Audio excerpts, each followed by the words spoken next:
Hey guys, tonight we are going to explore some of the most bewildering, strange, and profoundly beautiful moments in the entire human story. Imagine waking up from the worst nightmare of your life, only to find that reality has decided to become even stranger than your dreams.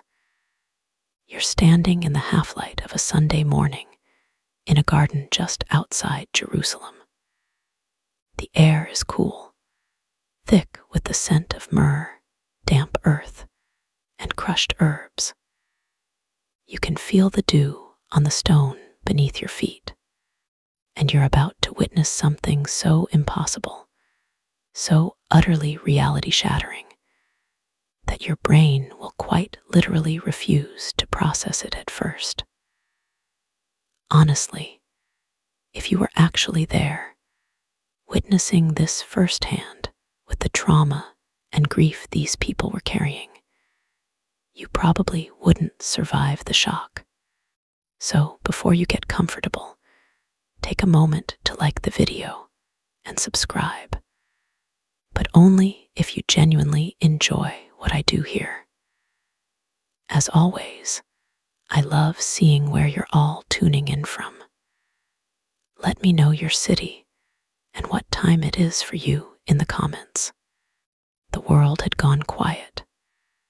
Not the peaceful quiet of a sleeping countryside, but the dead, heavy quiet of a room after a shattering argument. It was the silence of held breath, of unspoken fear. Jerusalem, a city usually thrumming with the energy of Passover pilgrims, felt like a tomb. For the little band of men and women who had followed the Nazarene, it was worse than a tomb. It was a cage. They were huddled together in that upper room, the same room where they had shared their last meal with him, a meal that now felt like a fever dream from another lifetime. The air was thick and stale, tasting of unwept tears, cheap wine, and the dust of despair. Every creak of the floorboards in the building, every distant shout from the street below, sent a jolt of pure adrenaline through them. They were marked men. Their leader, their rabbi, their hope, had been executed in the most brutal and public way imaginable, branded a traitor to Rome and a blasphemer to their own people. What, they wondered in the suffocating silence, was to stop the authorities from simply kicking down the door and finishing the job. They had scattered like frightened sheep when he was taken. Now they were huddled back together, but not in strength. They were a flock without a shepherd, and the wolves were circling. Peter sat by the wall, his large fisherman's hands that could mend any net and haul any catch, resting uselessly in his lap. He stared at them as if they belonged to a stranger. These were the hands that had drawn a sword in a clumsy, useless act of defiance. These were the hands he had warmed by a courtyard fire, while his mouth, his treacherous, cowardly mouth, denied he even knew the man he had promised to die for. 3 times. The crowing of a rooster had become the soundtrack to his own personal hell. He wasn't just grieving. He was drowning in a sea of shame so deep and so cold he thought his lungs would burst from the pressure. He would occasionally look up, his eyes meeting John's for a fleeting moment. John, the youngest of them, seemed to carry the sorrow differently. It wasn't the jagged, self-lacerating guilt of Peter. It was a hollow, echoing emptiness. He had been there at the foot of the cross. He had seen it all. He had seen the life drain from the man who was, to him, life itself. He had heard the final, ragged breath, and he had accepted the horrific, final responsibility given to him from the cross, to care for Mary, Jesus' mother. Now she was with them, a specter of silent, dignified grief that made their own frantic fear seem almost childish. John's sorrow was a vast, silent ocean, and he simply floated in it, numb and lost. And then there was Thomas, practical, cynical Thomas. He paced the room, unable to sit still. For him, this wasn't just a tragedy, it was the catastrophic failure of a logical proposition. He had invested his life in the belief that Jesus was the one, the Messiah, the coming King. He had done the math, and it had all added up.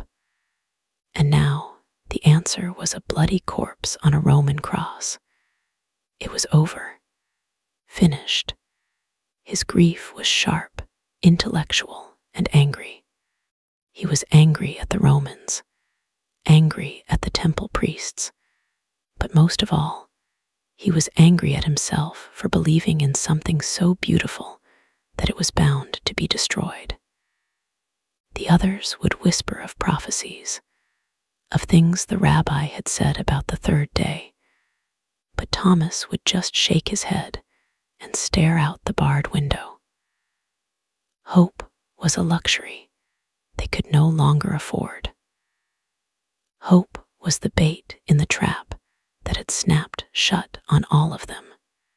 This grim tableau of fear and despair was the state of the apostles.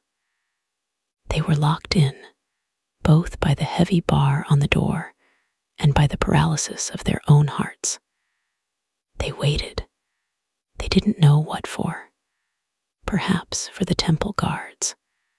Perhaps for the courage to flee back to Galilee under the cover of darkness. Perhaps, in the deepest, most secret corners of their hearts, they simply waited for it all to end. The vibrant, world-changing movement that had been built on love and miracles had crumbled into a handful of terrified men hiding in a borrowed room. But somewhere else in the sleeping city, grief wore a different face. For Mary of Magdala, the Sabbath had been an exercise in torture. The law demanded rest, but her soul was in a state of violent, ceaseless motion. She couldn't eat. Sleep was a distant country she had no hope of visiting. Every time she closed her eyes, she was back there on that hill. Golgotha, the place of the skull.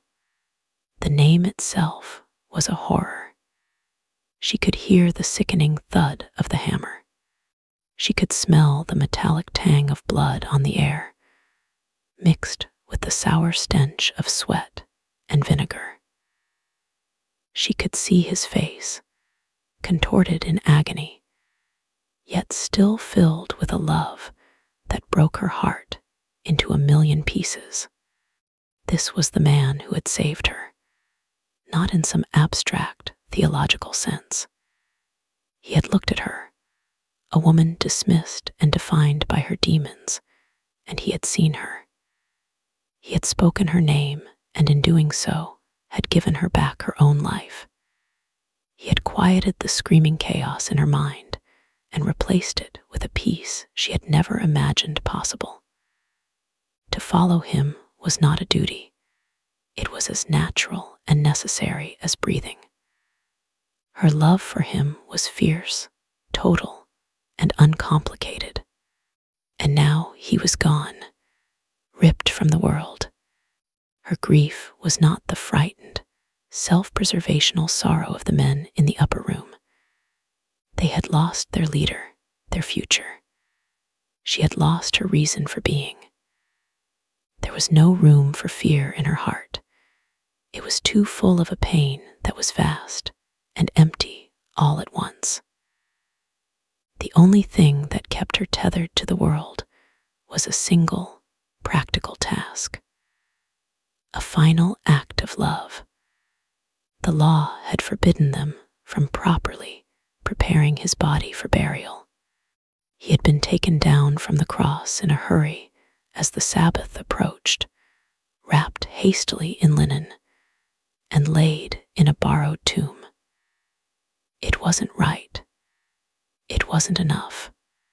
So she had spent her meager coins on spices, myrrh and aloes, heavy, fragrant, expensive.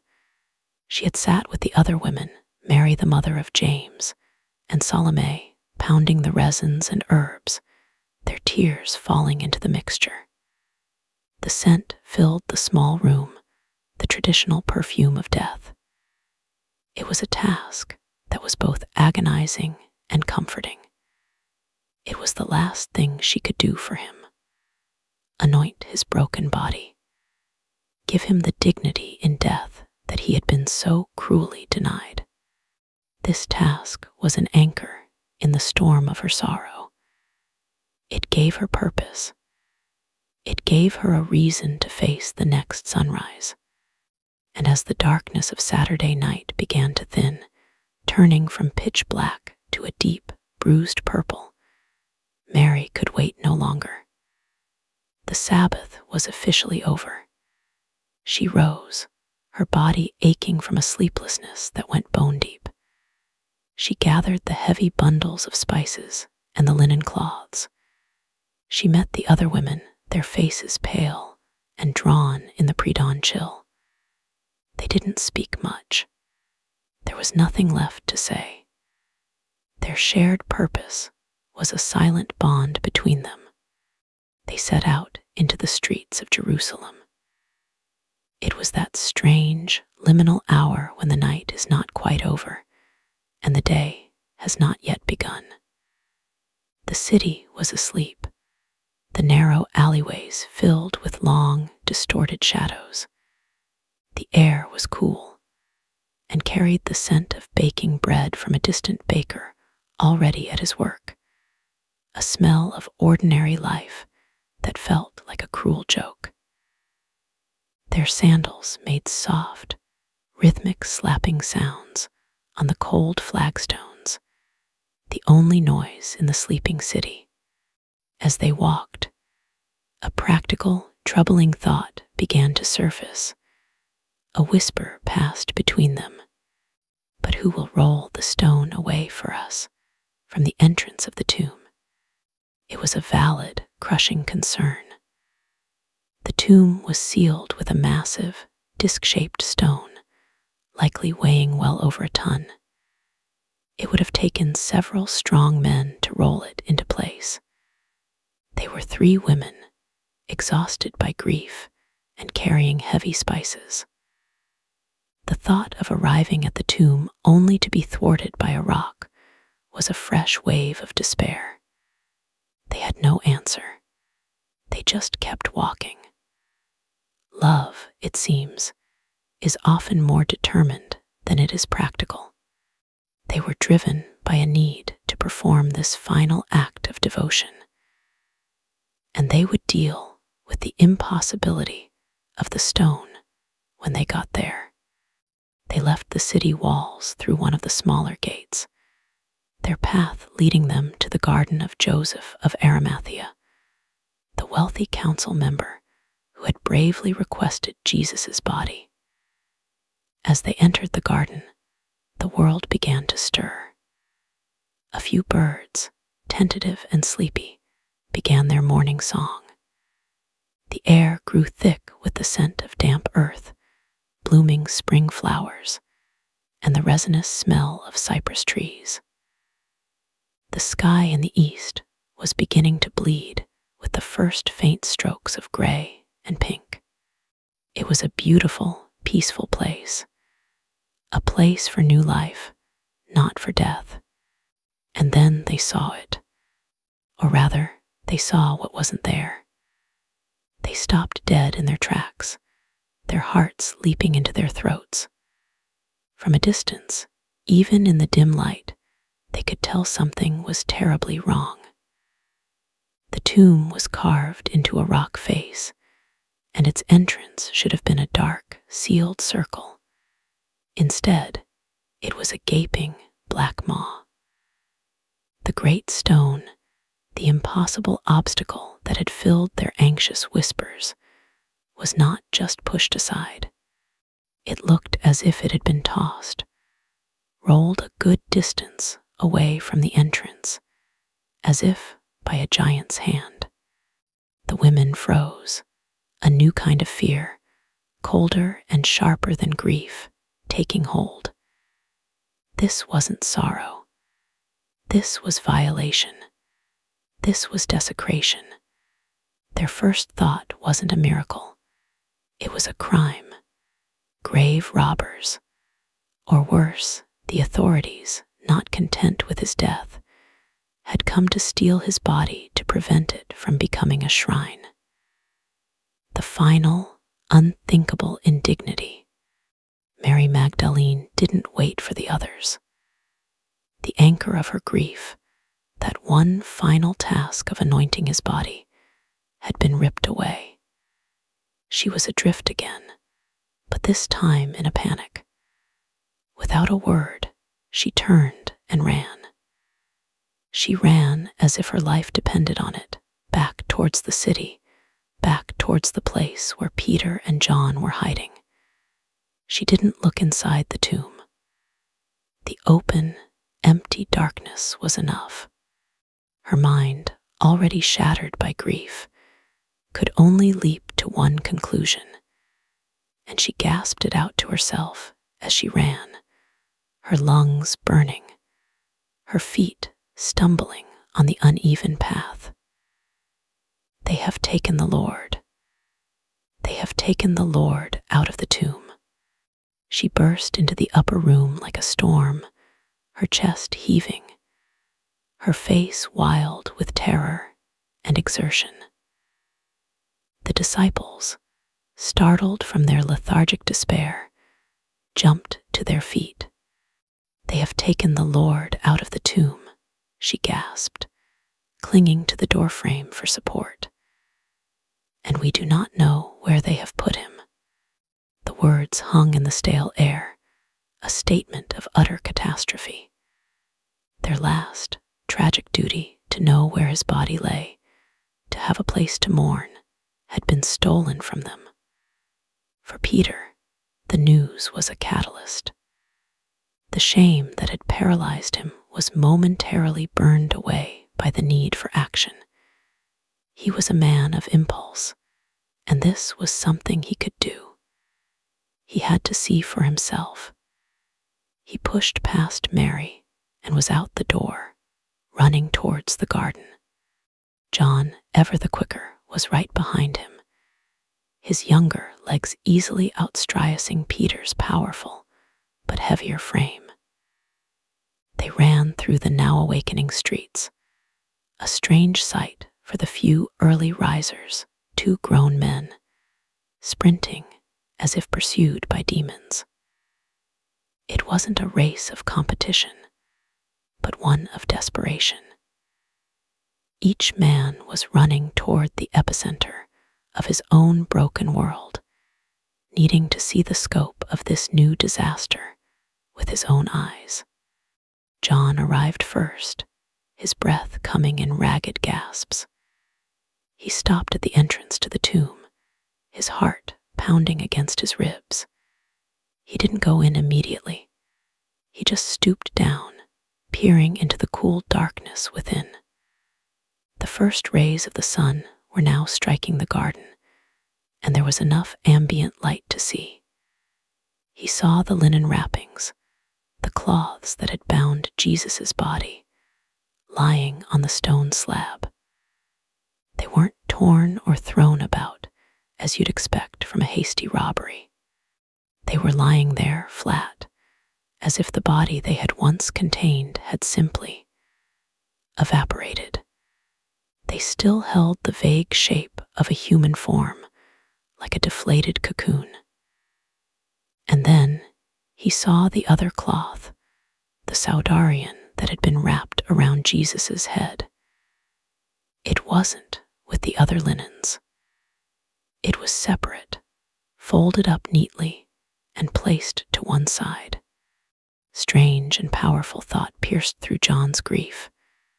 A thief in a hurry wouldn't do that. Someone stealing a body wouldn't take the time to unwrap it, let alone neatly fold the headcloth. It was a detail so bizarre, so orderly, so intentional. In that moment, seeing the empty, ordered grave clothes, a seed of impossible belief began to sprout in John's heart. He didn't understand what it meant, not fully, but he saw, and he believed. He believed that something beyond their comprehension had happened. Just then, Peter arrived, panting and winded. He didn't hesitate at the entrance as John had. He charged straight into the tomb, his eyes trying to make sense of the scene. He saw what John had seen, the linen cloths, the neatly folded napkin. He touched the cold stone slab where the body should have been. He looked around the small, rock-hewn chamber as if the body might be hiding in a corner. But there was nothing, only the abandoned wrappings and the heavy scent of myrrh. Unlike John, Peter didn't arrive at belief. He was simply, utterly bewildered. The evidence was right in front of him, but it added up to an equation his mind could not solve.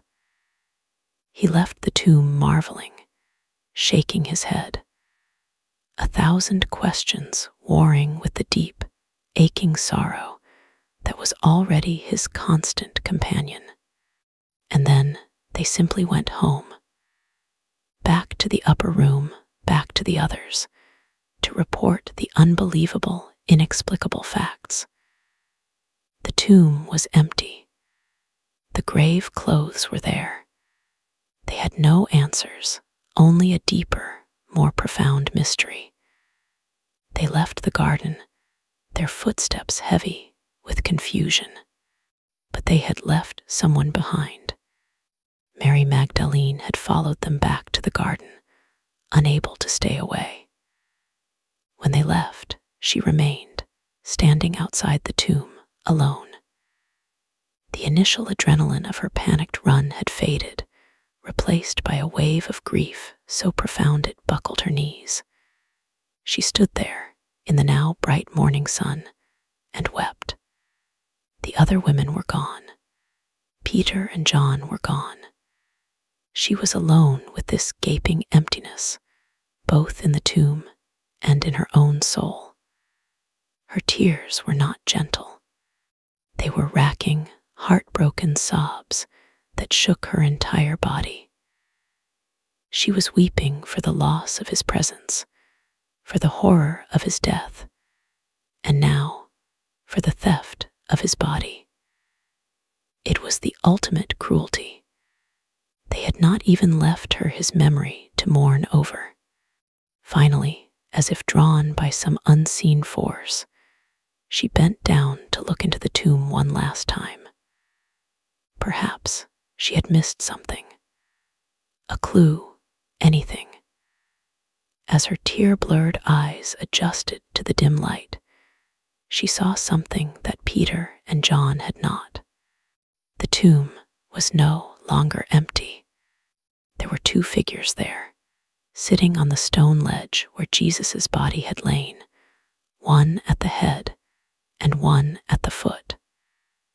They were dressed in robes of brilliant white, a white so pure it seemed to hum with its own inner light. They weren't frightening. They were unnervingly calm. They looked at her, this weeping, broken woman, and one of them spoke. His voice was not human. It was clear and resonant, like the sound of a distant bell, yet it was filled with a gentle, genuine curiosity. "Woman, why are you weeping?" The question was so simple, yet so profound. It cut through her haze of sorrow for a moment. She looked at these strange, luminous beings, and her mind didn't even register them as angels. Her grief was so all-consuming that it blinded her to the miracle unfolding right in front of her. She gave them the only answer her broken heart could produce, her voice thick with tears. "They have taken my Lord away," she said, "and I do not know where they have put him." She couldn't even bear to look at them any longer. The sight of them, sitting where he should be, was too much. She turned away, straightening up, her back to the tomb, intending to leave this place of unbearable sorrow. And as she turned, she saw someone else was standing there, in the garden path behind her. A man. Through her veil of tears, and with the morning sun behind him casting him in silhouette, she couldn't make out his features. Her mind, ever searching for a logical explanation, supplied one instantly. This must be the gardener. He would be up and about his work at this hour. He might have seen something. He might know what happened. A frantic, desperate hope surged through her. The man spoke, his voice quiet and gentle. "Woman," he said, echoing the angel's question, "why are you weeping? Who is it you are looking for?" He was trying to lead her, trying to get her to lift her head, to see beyond the grief that was acting like a shroud over her eyes. But she couldn't. She was still convinced he was the caretaker of this place, and that perhaps, in an act of respect, or for some practical reason, he had moved the body. "Sir," she pleaded, her voice cracking with desperation, "if you have carried him away, tell me where you have put him, and I will get him." Think about that for a moment. This small, grieving woman, offering to carry the dead weight of a grown man's body all by herself, if only she knew where it was. It's an absurd, impossible offer, born of a love so deep and powerful it transcended all logic and reason.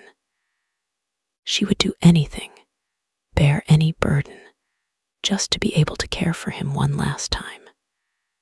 She waited, her entire being focused on the stranger, this gardener, who held the key to her desperate quest. The man was silent for a long moment, watching her. The birds were singing their hearts out now. A gentle breeze rustled the leaves of the olive trees.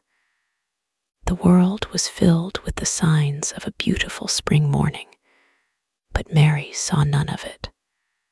Her world was a tomb, empty and violated. And then the gardener spoke again. Just one word, her name. "Mary." He didn't shout it. He didn't call it out. He simply said it. But it was the way he said it. It was a sound that she knew better than she knew her own breathing. It was the way he had always said it, with a tone that held a universe of understanding, of kindness, of affection. It was the voice that had cast out her demons. It was the voice that had taught her about the kingdom of God. It was the voice that had stilled storms, both on the sea and in her soul. It was a voice that belonged to a dead man. In that single, solitary second, the universe tilted on its axis. The sound of her name, spoken in that voice, was like a key turning a lock deep inside her. The thick, heavy shroud of grief was ripped away. The tears that had blurred her vision were suddenly meaningless. The silhouette was no longer a stranger. The gardener was gone, and in his place, standing before her, radiant in the morning light, was him. Her rabbi, her teacher, her Lord Jesus. It was impossible. She had seen him die. She knew he was dead. And yet here he was, alive, looking at her with those same eyes, filled with a love that could remake the world. Her mind simply stopped working. It couldn't process the reality that was standing in front of her. All it could produce was a wave of emotion so powerful it threatened to consume her: shock, disbelief, a jolt of primal fear, and then, washing over it all, a tidal wave of pure, explosive, world-altering joy. A joy so intense it was painful, a light so bright it was blinding. "Rabboni," she cried out, the familiar Aramaic word for teacher, tumbling from her lips. It was more than a word. It was a sob, a prayer, a declaration. It was all the love and grief, and now wonder in her heart poured into a single sound. And her immediate, instinctual reaction was to reach for him, to cling to him, to hold onto this impossible reality and never let it go, terrified that if she blinked, he would vanish like a dream. She lunged forward, her hands outstretched, but he gently held up a hand to stop her. His voice was kind, but firm. "Do not cling to me," he said. The words were baffling. A rejection. Now. But then he explained, and his explanation opened up a new, even more mind-bending reality. "For I have not yet ascended to the Father." He was saying that things were different now. This wasn't a simple resuscitation, a return to the old life. This was something entirely new. He was in a transitional state, poised between his earthly life and his heavenly glory. The old relationship of the physical teacher walking and talking with his students was over. A new, deeper, and more mysterious relationship was beginning. He was real. He was solid. He was standing right there. But he was also other. He was preparing her and the others for a new way of knowing him. And then, in that moment, standing in a garden on a Sunday morning, with the scent of dew and myrrh on the air, Jesus gave this woman, this former outcast, this faithful, heartbroken follower, the most important job in the world. He made her the first evangelist, the apostle to the apostles. "Go," he said, his voice filled with a new authority, "instead to my brothers, and tell them, I am ascending to my Father and your Father, to my God and your God." The message was packed with meaning. He called the disciples, the men who had abandoned him and were now hiding in fear, my brothers. It was a word of total forgiveness and reconciliation, and he declared a new relationship for all of them. His Father was now their Father. His God was now their God. The cross hadn't been a defeat. It had been the doorway through which all of humanity could now enter into the family of God. He was entrusting this foundational truth of the new creation not to Peter or to John, but to Mary. She could only nod, her mind reeling, her heart so full she thought it might burst from her chest. He gave her one last look, a look of profound love and encouragement, and then he was gone. Or perhaps he simply walked away. The accounts don't say. For Mary, he was there, and then he was not. But his presence, the reality of him, was burned into her soul. She didn't walk back to the city. She flew. The ground barely seemed to touch her feet. The world, which had been gray and colorless with grief, was now exploding with vibrancy. Every flower, Every leaf, every stone on the path seemed to be singing a song of joy. The air itself felt electric, humming with the energy of new creation. She was no longer a woman crushed by sorrow. She was a messenger, a herald, carrying the greatest news the world had ever known. She found them still in the upper room, locked away with their fears and confusion. The door, which had seemed like the entrance to a tomb, was flung open to admit her. She stood before them, her face transformed, her eyes shining with a light that hadn't been there an hour before. She didn't have to say a word for them to know that something had happened. And then she gave her simple, earth-shattering report. She looked at these grieving, broken men, and she proclaimed the words that would change the course of history. "I have seen the Lord." She then relayed his message, every word precious, telling them about his ascension, about his Father and their Father, his God and their God. She told them everything, her voice ringing with the absolute certainty of a witness. And how did they respond, these men who would later be the very pillars of the church? Did they leap up in joy? Did they rush out into the streets to proclaim the news? No, they looked at her with a mixture of pity and concern. They saw a woman they loved, a woman who had been through an unimaginable trauma, and they concluded that her grief had finally broken her mind. It was a beautiful story, a hopeful delusion, but it was just that, a story. The Gospel of Luke puts it bluntly. But they did not believe the women, because their words seemed to them like nonsense. An idle tale, hysterical rambling. The first witness to the resurrection was not believed. And so Mary, her heart soaring with a joy too vast to contain, was left with her solitary, unbelievable truth. She had seen him. She knew. And she would have to wait for the rest of them to catch up. The mind-bending encounters had only just begun. The heavy wooden door to the upper room clicked shut behind Mary, leaving the apostles in a silence even more profound than before.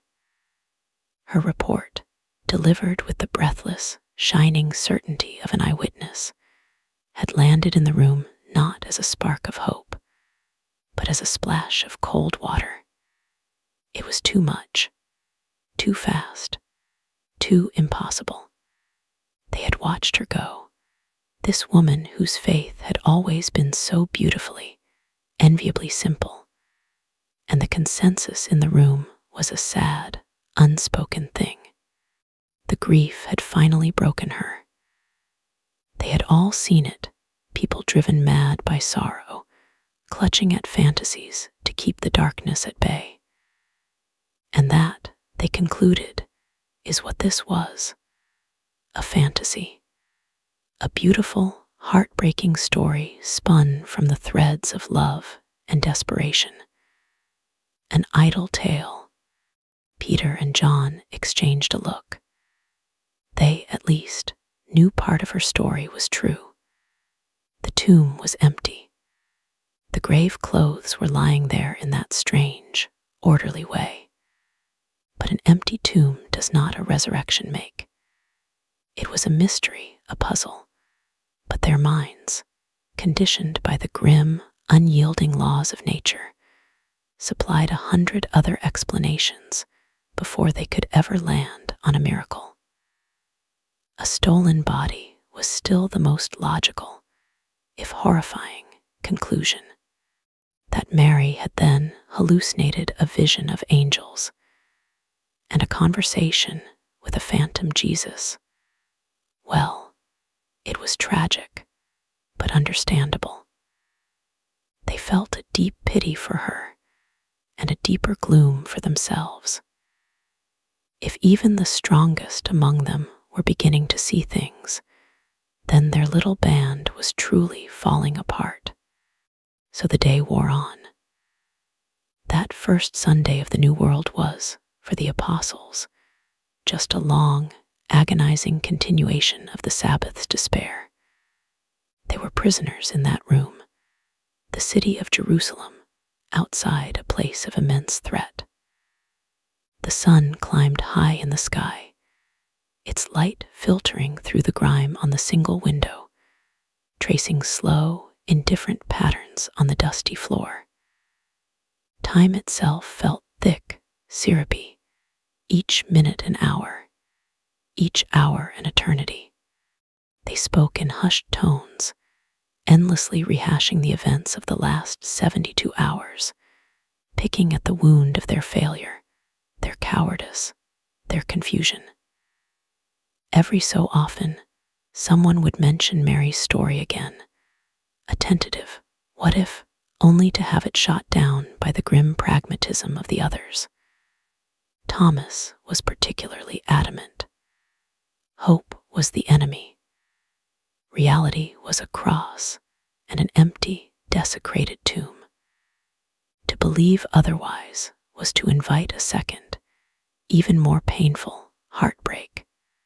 But not all of Jesus's followers were hiding in that upper room.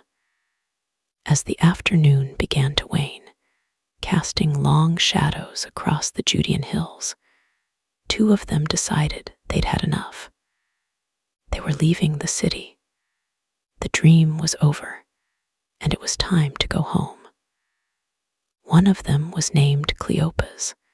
The other remains one of history's gentle mysteries, perhaps his wife, or a friend, another disciple whose name is known only to God. They were heading west to their village, a little place called Emmaus, about a 7-mile walk from Jerusalem. For them, the city was now a place of poison and pain. It held nothing for them but the ghost of a dead hope.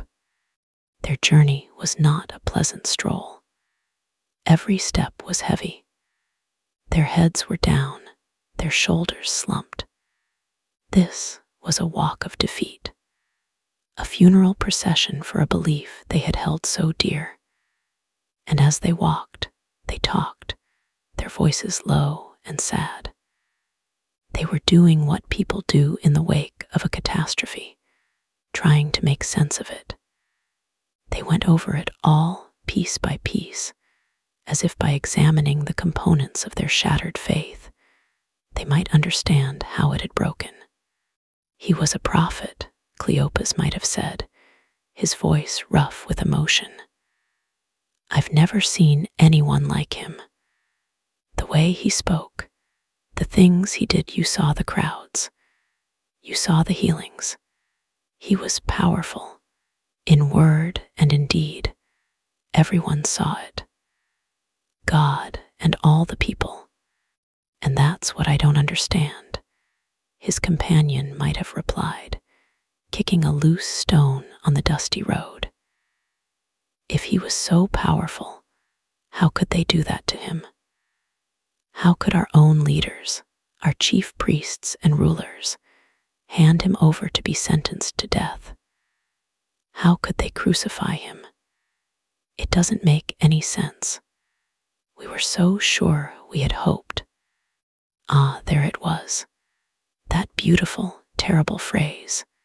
We had hoped. It was the epitaph for their entire movement. We had hoped that he was the one who was going to redeem Israel. We had hoped he was the Messiah, the one who would throw off the Roman yoke and restore the glory of David's kingdom. We had hoped he would make everything right. We had hoped. Past tense. They fell silent for a time, the only sound the crunch of their sandals on the gravel and the chirping of insects in the dry grass.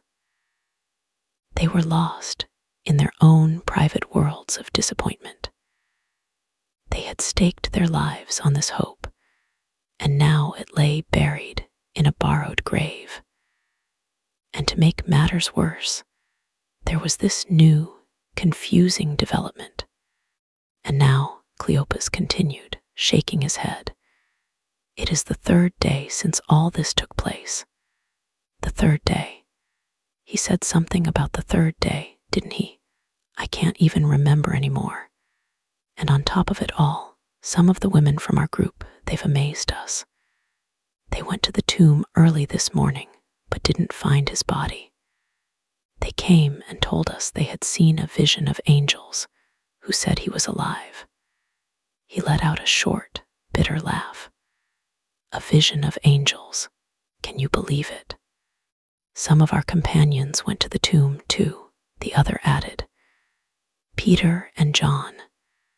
They found it just as the women had said, but they didn't see him. So what are we to make of that? An empty tomb, a story about angels. It's just more confusion on top of all the pain. As they were engrossed in this sad, circular debate, they became aware of another set of footsteps on the road behind them. A third traveler, walking at a brisk pace, soon caught up with them. He fell into step beside them, as travelers often did for companionship and safety.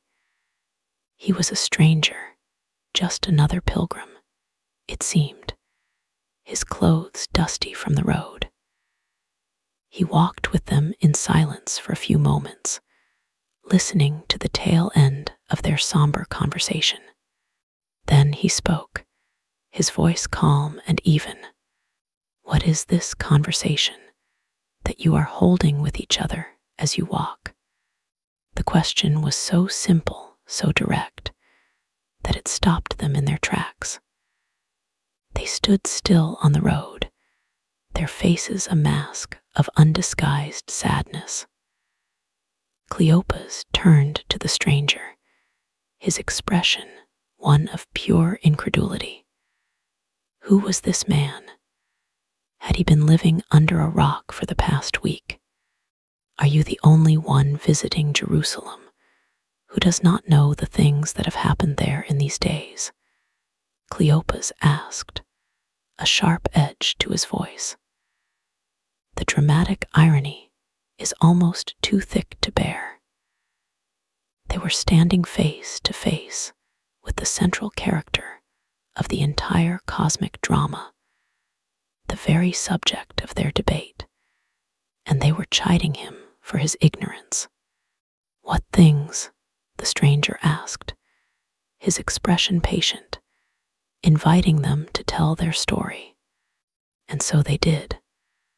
Spurred on by the stranger's question, Cleopas poured out the whole sad tale. He spoke of Jesus of Nazareth, the mighty prophet. He recounted their shattered hopes. He detailed the conspiracy of the chief priests and the horror of the crucifixion. And he told of the bewildering events of that morning, the women's story, the empty tomb, dismissing it all as a strange and troubling footnote to the tragedy. He laid out all the puzzle pieces of the resurrection right in front of the resurrected one, and concluded that they amounted to nothing but heartbreak. When he had finished, the stranger was silent for a moment. The two disciples looked at him, perhaps expecting a word of sympathy, an expression of shared outrage. Instead, he looked at them with a gaze that was both loving and stern, and he gave them a gentle but profound rebuke. How foolish you are, he said, his voice not angry, but filled with a kind of sorrowful frustration. And how slow of heart to believe all that the prophets have spoken. Did not the Messiah have to suffer these things and then enter his glory. The words hung in the air between them. Suffer these things, and then enter his glory. It was a completely new way of looking at it. They had seen suffering and glory as opposites. They had hoped for a Messiah of glory, and instead had gotten a Messiah of suffering, which they had interpreted as a catastrophic failure. This stranger was suggesting that the suffering wasn't the failure of the plan, it was the plan. It was the necessary gateway to the glory. And then, as they resumed their walk, the stranger began to teach them. What followed was very likely the single most astonishing Bible study in the history of the world. Starting with the very first books of the law, with Moses, he began to walk them through the scriptures. He was not just quoting verses, he was connecting the dots, revealing a hidden pattern, a golden thread that had been woven through the entire tapestry of their sacred texts from the very beginning. Imagine it. He might have taken them to the story of Abraham and Isaac on the mountain, showing them the father willing to sacrifice his only son, and the ram, the substitute, caught in the thicket. He might have taken them to the Passover, to the story of the innocent lamb, whose blood on the doorposts saved the people from death. He could have walked them through the Psalms, through the heartbreaking poetry of Psalm 22, which begins with the very words he had cried from the cross. My God, why have you forsaken me? And shown them how that same psalm ends not in despair, but in a triumphant declaration that all the ends of the earth will bow down and worship. He would have surely taken them to the prophet Isaiah, to the 53rd chapter, the song of the suffering servant. He would have opened their minds to the incredible prophecies they had read their whole lives, but never truly understood. He was pierced for our transgressions. He was crushed for our iniquities. The punishment that brought us peace was on him, and by his wounds we are healed. He explained how the Messiah wasn't supposed to be a conquering king in the way they expected, but a suffering servant who would bear the sins of the people. His death wasn't a tragic accident. It was a triumphant sacrifice, foretold and ordained. As he spoke, something began to shift inside Cleopas and his friend.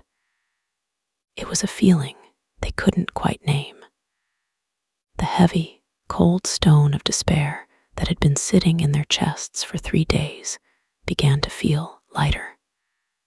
A strange warmth was spreading through them, a flicker of something that felt dangerously like hope. His words were not just information, they were illumination. He was taking the black and white text of their scriptures and turning it into glorious, living color. The world was starting to make sense again, but in a way that was bigger, stranger, and more wonderful than they had ever imagined. They were so captivated by his teaching that they barely noticed the miles passing. Before they knew it, they had arrived at their village. The sun was setting, painting the sky in fiery shades of orange and purple. Their journey was over. The stranger acted as if he were going to continue on to some other town further down the road. The thought of him leaving was suddenly unbearable. They couldn't let him go. This man, this stranger who knew their scriptures better than any scribe, who had rekindled a fire in their hearts, they had to spend more time with him. "Stay with us," they urged him, their voices filled with a new and genuine warmth. "It's nearly evening. The day is almost over." He graciously accepted their invitation. They went into their simple home and, as was the custom, prepared to share a meal. They washed the dust from their feet and sat down at the table. They were the hosts, he was the guest. But in a moment, the roles were mysteriously reversed. The stranger took the loaf of bread that was on the table. He held it in his hands. He looked up and gave thanks to God, a simple, familiar blessing. And then he broke the bread, and he began to hand it to them. And in that action, in that single, timeless gesture, the blessing, the breaking, the giving of the bread, it happened. A veil was lifted from their eyes. The way he held the bread, the look on his face as he prayed, the familiar authority in that simple act, it was him. It was the Lord. It was Jesus. The stranger on the road, the master interpreter of Scripture, was the very subject of his own lesson. He was alive. The women were right. Mary was right. It was all true. Their minds exploded with the impossible, glorious truth of it. Their hearts, which had been smoldering, burst into a joyful flame. They looked at him, their mouths open to speak, to cry out, to ask 1,000 questions at once. And he vanished from their sight. He was gone. One moment he was there, sitting at their table, the broken bread in his hands. The next, he was not. The chair where he had sat was empty. All that remained was the bread on the table and the lingering, electric presence of the miracle. They stared at the empty space, then at each other, their faces a mixture of shock, awe, and ecstatic joy. They were not silent for long. "Were not our hearts burning within us?" Cleopas exclaimed, his voice filled with wonder, while he talked with us on the road and opened the Scriptures to us. It all made sense now.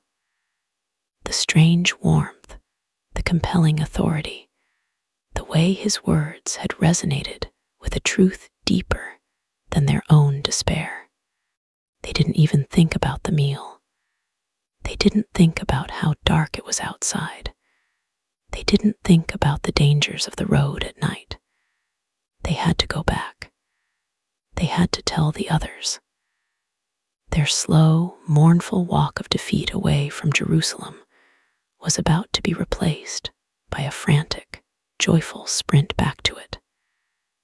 They burst out of the house and into the night, running the 7 miles back to the city, their feet light, their hearts soaring.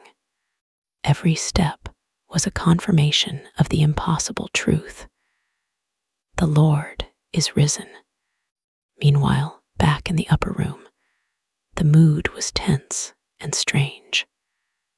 The sun had set, and the disciples had lit a few oil lamps, which cast flickering, dancing shadows on the walls, making the small space feel even more claustrophobic.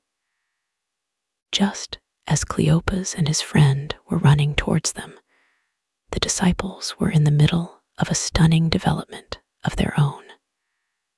The Lord had appeared to Simon Peter. The Bible gives us no details of this encounter.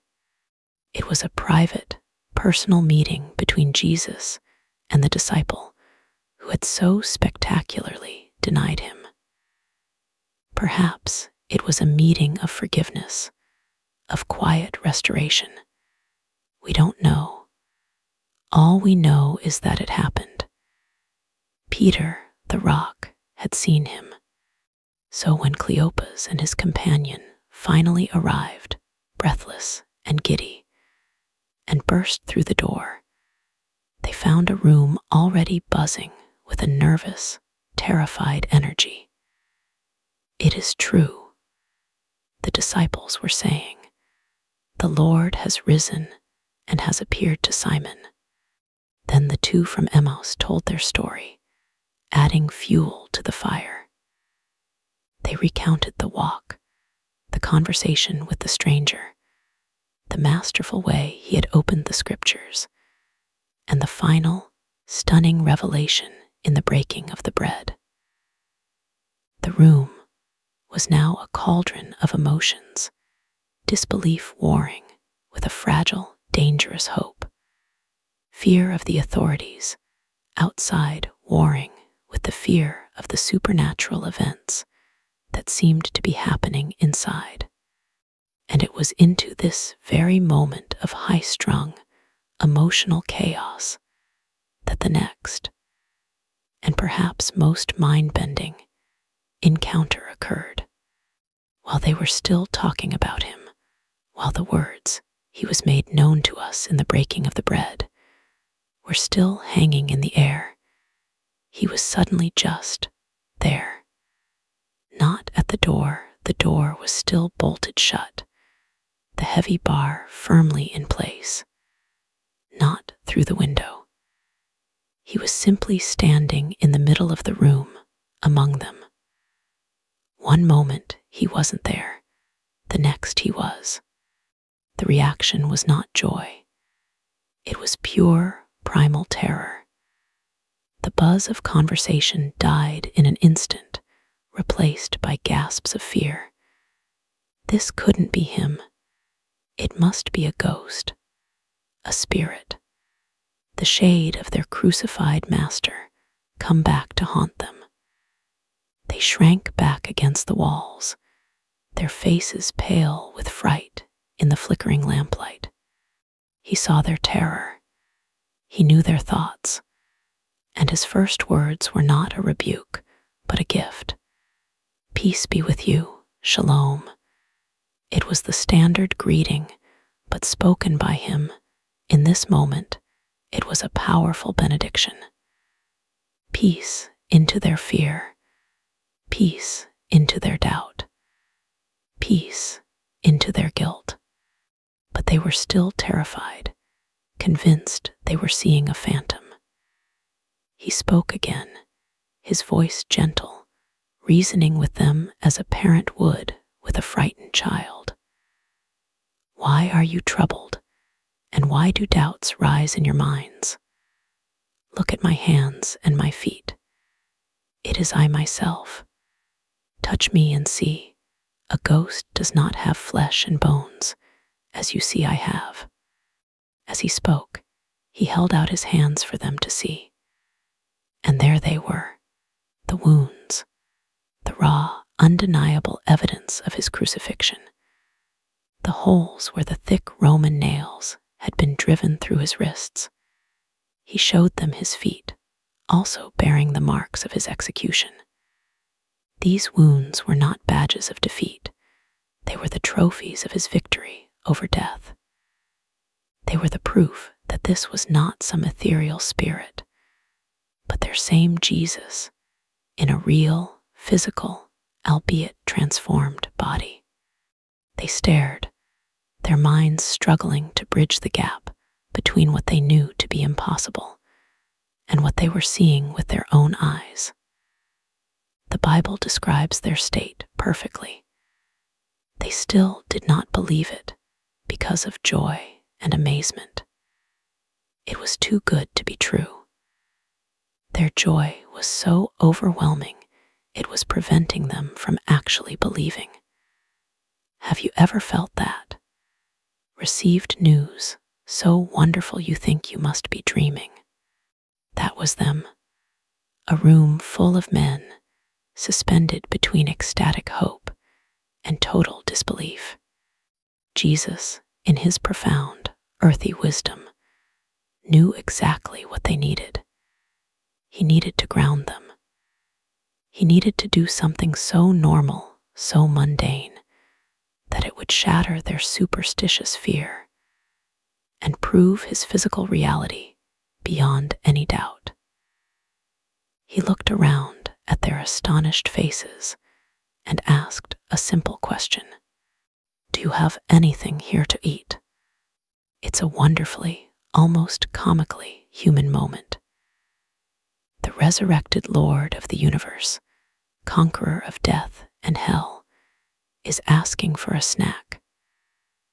Someone, still in a daze, fumbled around and found a piece of leftover fish from their meager evening meal, a piece of broiled fish. They handed it to him, and in front of all of them, he took it, and he ate it. Ghosts don't eat fish. That simple, physical act did more than any theological argument could have. It proved he was real. He was flesh and blood. He was their rabbi, hungry after a long day of appearing to people. The terror in the room finally subsided, replaced by a dawning, staggering, world-changing joy. It was him. It was really him. Once their fear had passed, his tone shifted. He began to teach them, just as he had taught the two on the road to Emmaus. This is what I told you while I was still with you, he said, his voice filling the room with its familiar authority. Everything must be fulfilled that is written about me in the law of Moses, the prophets, and the Psalms. He opened their minds so they could understand the scriptures, showing them that his suffering, death, and resurrection were not a tragedy, but the fulfillment of God's eternal plan. Then he commissioned them. He gave them their life's purpose. As the Father has sent me, I am sending you. It was a breathtaking transfer of mission. And to empower them for this impossible task, he did something extraordinary. He breathed on them, a gentle, intimate, powerful act. And he said, "Receive the Holy Spirit." It was a promise of the power that was to come, a new Genesis, the breath of God breathing new life into his people. It was a perfect, complete, transformative evening, except for one thing. One of the 12 was not there. For reasons we'll never know, Thomas was not in the room that night. When he returned later, he was met with a barrage of ecstatic, unbelievable news from the others. "We have seen the Lord," they told him, their faces shining with the joy he could not comprehend. But Thomas, ever the pragmatist, the man who needed to see things for himself, was not to be swayed by their collective excitement. He had not seen, he had not been there, and his heart, still broken, put up a wall to protect itself from this dangerous hope. He looked at his friends, his brothers, and gave them his famous, stubborn, heartbreaking ultimatum. "Unless I see the nail marks in his hands, and put my finger where the nails were, and put my hand into his side, I will not believe." It sounds like a challenge, a demand, but it was also a cry of pain. He wanted it to be true so badly that he couldn't afford to be wrong. He needed proof that was as real and as solid as the pain of the crucifixion itself. And so, for an entire week, the disciples lived in a strange new reality. 10 of them carried the secret, world-changing knowledge that Jesus was alive.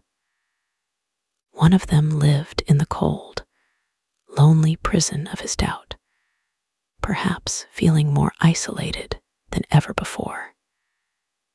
You can imagine the tension in that room for those 7 days. A week later, they were all together again. Sunday evening. They were in the same room, and once again, the doors were locked for fear of the Jewish leaders. This time, Thomas was with them.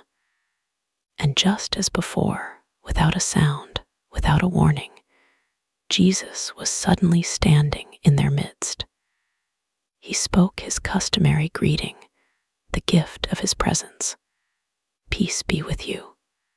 Then he turned his gaze directly to Thomas. He looked at him not with anger or disappointment, but with a profound, loving understanding. He knew Thomas's heart. He knew his demand. And in an act of breathtaking grace, he offered him exactly what he had asked for. "Put your finger here, see my hands," Jesus said, holding out his wounded hands. "Reach out your hand and put it into my side." He showed him the grievous wound from the soldier's spear, the ultimate proof of his death. And then he gave him a gentle command. "Stop doubting and believe." The Bible never tells us if Thomas actually touched him. I like to think he didn't have to. The sight of his Lord, alive and standing before him, offering him the very proof his wounded heart had demanded, was enough to shatter every last wall of his doubt. He fell to his knees, all his cynicism, all his pragmatism, all his pain melting away in the presence of this impossible, glorious reality. And from his lips came the highest and most profound confession of faith in all the Gospels. "My Lord and my God." Thomas, the doubter, was the first to explicitly understand and declare the divinity of the risen Christ. And Jesus looked at him, and through him, at all of us to come, at you and me, sitting here tonight, and he gave us one final, beautiful blessing. "Because you have seen me, you have believed," Jesus said. "Blessed are those who have not seen and yet have believed." It was a blessing for the future. A blessing for all who would have to walk by faith, not by sight.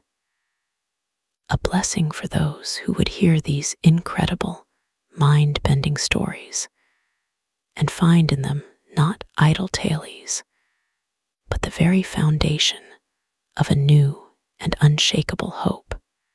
The days that followed in Jerusalem were strange. The terror that had kept the disciples locked in the upper room began to recede, replaced by a bewildering and fragile new reality. He was alive. They had seen him. Thomas had touched him. They were no longer the cowering remnants of a failed movement. They were the stunned witnesses to an impossible victory. Yet, the city itself still felt like hostile territory. The air was thick with the memory of trauma. Every corner held a ghost of the last week's horror. The courtyard where Peter had denied him, the stone pavement where he had been flogged, the sorrowful path up to Golgotha. The whole city was a monument to their failure and his suffering. They needed to leave, and besides, he had given them instructions. Before his death, and again through the women at the tomb, the message had been clear. Go to Galilee. There you will see me. Galilee. The word itself was a balm. It wasn't just a place on a map, it was home. It was the rolling green hills, the familiar scent of the freshwater sea, the place of dusty roads and sun-drenched afternoons. It was where it had all begun. It was in Galilee that he had first called them from their boats, turning them from simple fishermen into followers of a world-changing dream. Jerusalem was the city of the cross. Galilee was the land of the calling. And so, with a mixture of trepidation and a wild, uncontainable hope, they began the long journey north. The walk itself was a kind of therapy. It was a slow, deliberate act of putting the horrors of Jerusalem behind them, one dusty step at a time. The landscape began to change, the stark, stony hills of Judea giving way to the more gentle, fertile plains of Samaria, and then, finally, to the lush greenery surrounding their beloved sea. As they walked, they talked. For the first time in over a week, their conversations were not just whispers of fear or post-mortems of tragedy. They spoke of him. They tried to piece together the events they had witnessed, their minds still struggling to grasp the sheer magnitude of it all. Thomas, no longer the sullen doubter, was perhaps the most profoundly changed. He would describe over and over the moment Jesus appeared and spoke his name, the feeling of his doubt dissolving like mist in the morning sun. Peter was quieter. He had received a private audience with the Lord, a moment of grace that no one else had witnessed, but the shame of his denial still clung to him like a shroud. He knew Jesus was alive. He knew he was forgiven, but he did not yet know how to be the man he was supposed to be. He felt like a cracked vessel, miraculously put back together, but terrified that the slightest pressure would make him fall apart again. John would watch him, his perceptive eyes full of a quiet understanding. They arrived in Galilee, not as a triumphant procession, but as a small, bewildered band of men returning to a life they no longer recognized. They went back to their homes, to Capernaum and Bethsaida, fishing villages nestled on the northern shore of the sea. They were greeted by family and friends who had heard only the terrible news from Jerusalem and assumed the story was over. How could they even begin to explain what had happened? Our rabbi, who was brutally executed by the Romans, is alive again, and he told us to meet him here. It sounded like madness, and so they waited. He had said he would meet them in Galilee, but he hadn't left a specific time or place. No appointment had been set. Days turned into a week, maybe longer. The sharp, electric reality of the encounters in the upper room began to feel more distant, more dreamlike. The mundane world, with its familiar rhythms and demands, began to assert itself. There were nets to be mended, boats to be caulked, families to be fed. The waiting was hard. It was an exercise in a faith they were only just beginning to understand. How long were they supposed to wait? What were they supposed to do? The longer the silence stretched, the more their old lives, the lives they thought they had left behind forever, began to pull at them with a familiar, comforting gravity. One evening, 7 of them were gathered by the shore as the sun began to dip below the hills, casting a golden, shimmering path across the water. There was Peter and the twins, James and John. There was Thomas, his cynical edges softened by his profound encounter. There was Nathanael, the man Jesus had seen under the fig tree, and 2 other disciples whose names are lost to time. They were watching the other fishing boats head out for the night's work, their sails dark against the twilight sky. The familiar sounds and smells of their old trade filled the air, the lapping of water against the hulls, the cry of gulls, the scent of fish and damp nets. Peter, a man of action, could not bear the passive waiting any longer. He needed to do something, to feel the strain of a rope in his hands, to feel the deck of a boat beneath his feet. He needed to be competent at something again after his spectacular failure at being a disciple. He stood up, dusted the sand from his tunic, and made a declaration that was born of frustration, of habit, of a deep need to return to something he understood. "I'm going fishing," he said. The words, so simple, so normal, broke the spell of their uncertain waiting. The others looked at each other. They were just as lost, just as unsure of what to do next. Peter, for all his flaws, was still their leader. His decisive action gave them a direction, a purpose, however temporary. One by one, they nodded. "We'll go with you." They prepared the boat in the gathering dark, their movements sure and practiced, a muscle memory from a lifetime spent on this water. They pushed the heavy wooden boat from the shore, the gravel crunching under its weight, until it floated free.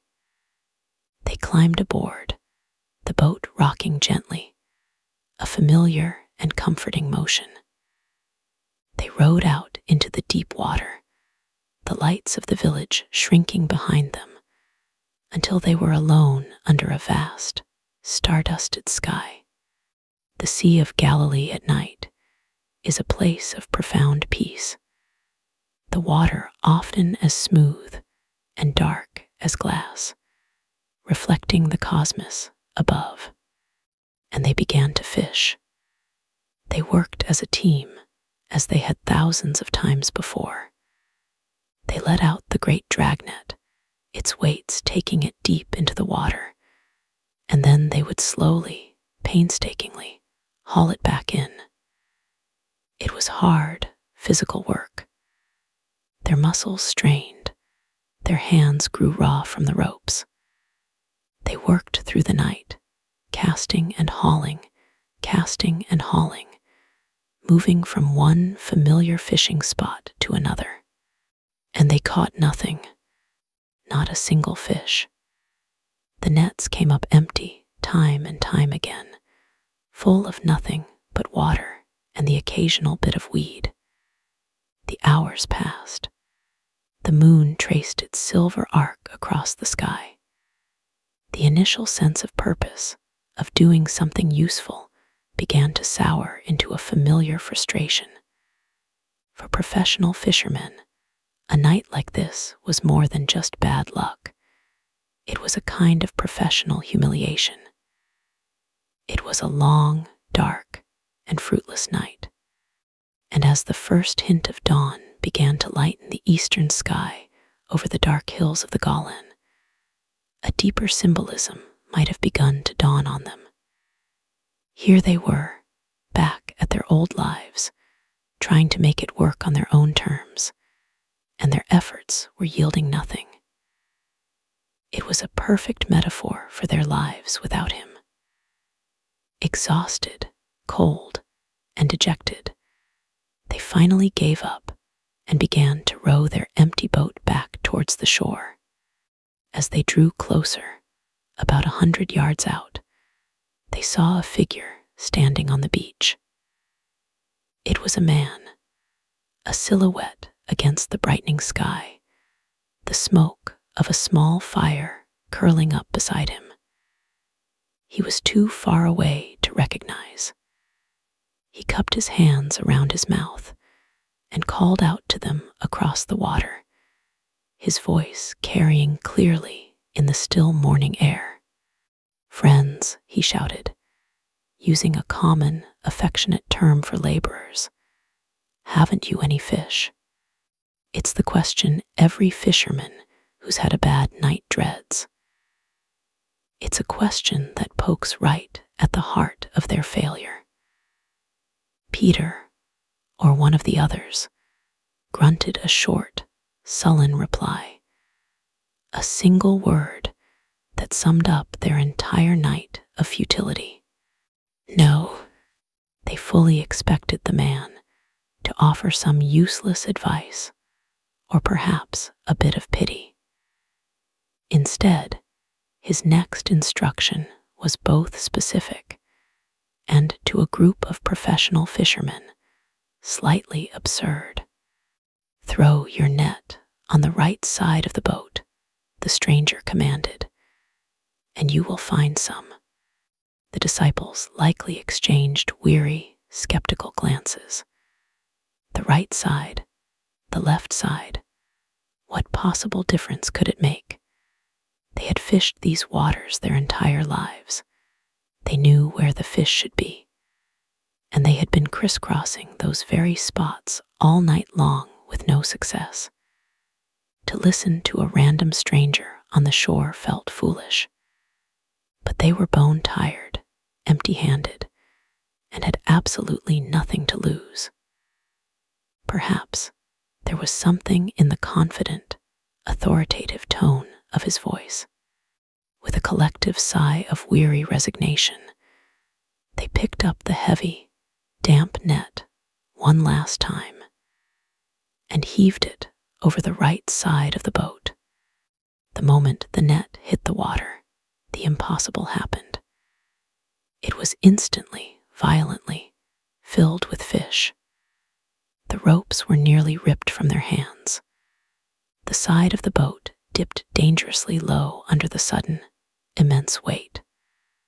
The water boiled and churned with the flapping bodies of hundreds of large fish. They couldn't even begin to haul the net in. It was too heavy. They could only stare in stunned, wide-eyed disbelief at the miraculous, writhing catch that had appeared from nowhere. And in that moment of stunned silence, a memory sparked in the mind of John. This had happened before. Years ago, on this very sea, after another night of fruitless labor, another man on the shore had told them to cast out their nets, resulting in a catch so large it almost sank their boats. That was the day their lives had changed forever. That was the day Jesus had first called them. The pattern was identical. It was a signature, a calling card. John, the disciple whose heart always seemed to perceive the truth a moment before anyone else's mind could catch up, turned to Peter. His eyes were wide with wonder. His voice barely a whisper. "It is the Lord." The words struck Peter like a bolt of lightning. Of course, the stranger, the fire, the impossible catch. It was him. And Peter, being Peter, did not react with quiet reverence. He reacted with pure, unadulterated, explosive impulse. He was in the boat, stripped down for the hard work of fishing. He didn't think about the boat. He didn't think about the fish. He didn't think about the other disciples. He had to get to Jesus. Now, he grabbed his outer tunic, threw it on, and without a second's hesitation, he launched himself over the side of the boat and into the cool morning water. He began to swim, or perhaps wade, and stumble through the shallows, the 100 yards to the shore, a man possessed by a single, desperate need, to get to his Lord. It's a beautiful, telling moment. The last time Peter was near a charcoal fire, he was in a courtyard, warming his hands and denying Jesus to save his own skin. Now, seeing another charcoal fire on the beach, he hurls himself into the water, abandoning everything to rush towards the very person he had so publicly betrayed. This was not the act of a coward. This was the act of a man who, despite his colossal failure, was still hopelessly, desperately in love with his master. The other disciples, left in the boat, had to deal with the practicalities. With great effort, they began to drag the boat and the miraculously full net towards the shore, their hearts pounding with the same awe that had propelled Peter into the water. When they finally dragged the boat onto the beach, they saw a scene of the most profound and gentle hospitality. There was the charcoal fire, just as they'd seen from the water, crackling warmly in the cool morning air. And on the fire, a fish was already laid out, sizzling and cooking. Beside the fire, there was a loaf of bread waiting. Jesus, the resurrected Lord of heaven and earth, had woken up before them, built a fire, and was making them breakfast. The Creator of the universe was serving them, his tired, failed, and hungry friends. He looked up as they arrived, dragging their incredible catch. He smiled. "Bring some of the fish you have just caught," he said. His words were significant. He had already provided food for them, a fish on the fire. His provision was not dependent on their efforts, but he invited them to contribute from the fruit of their own labor, the catch that he had provided for them. It was a beautiful picture of the divine economy. His grace provides the abundance, and then he honors us by inviting us to participate in it with him. So Simon Peter, dripping wet and full of a nervous energy, went and helped them drag the heavy net onto the shore.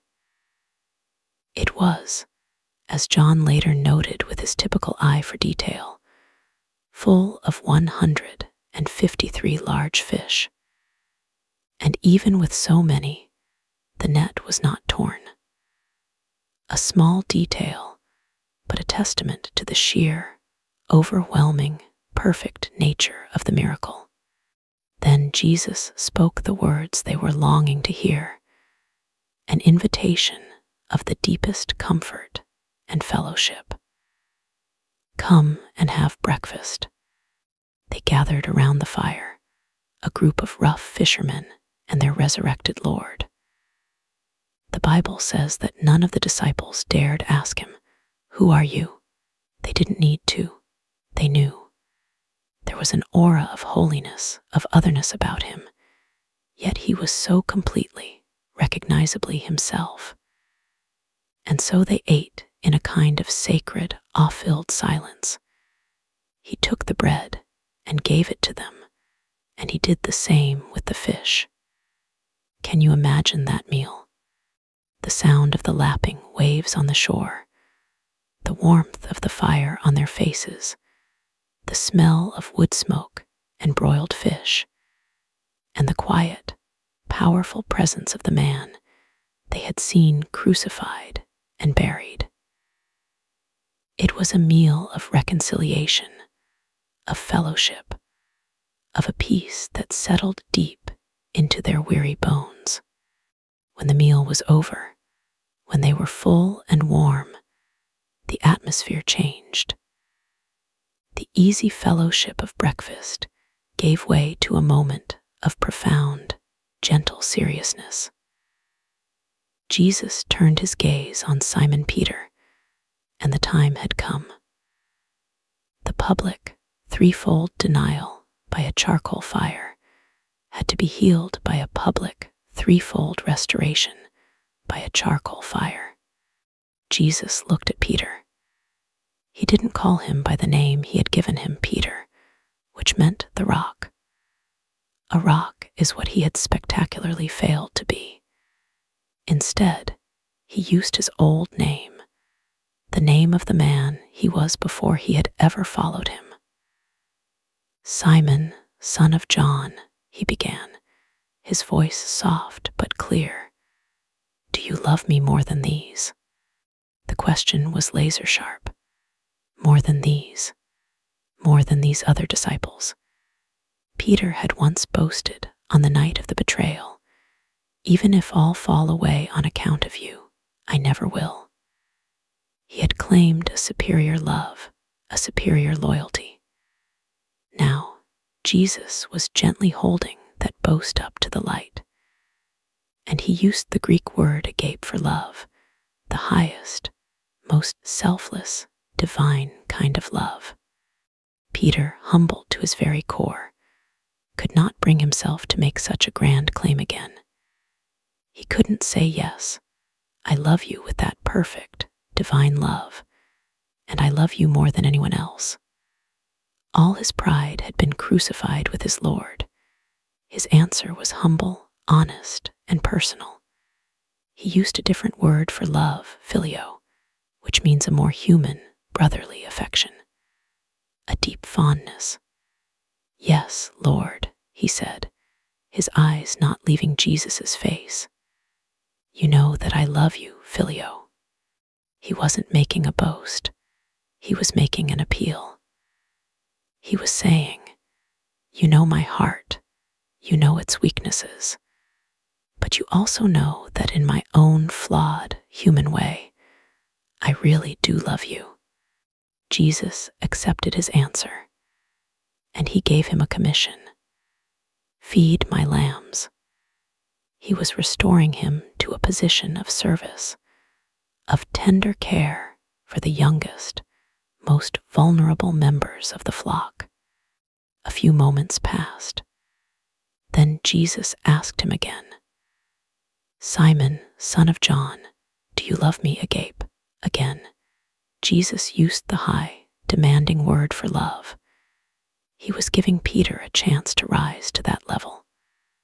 But Peter, still acutely aware of his failure, could only respond from the ground of his own broken humanity. His answer was the same. "Yes, Lord, you know that I love you, phileo."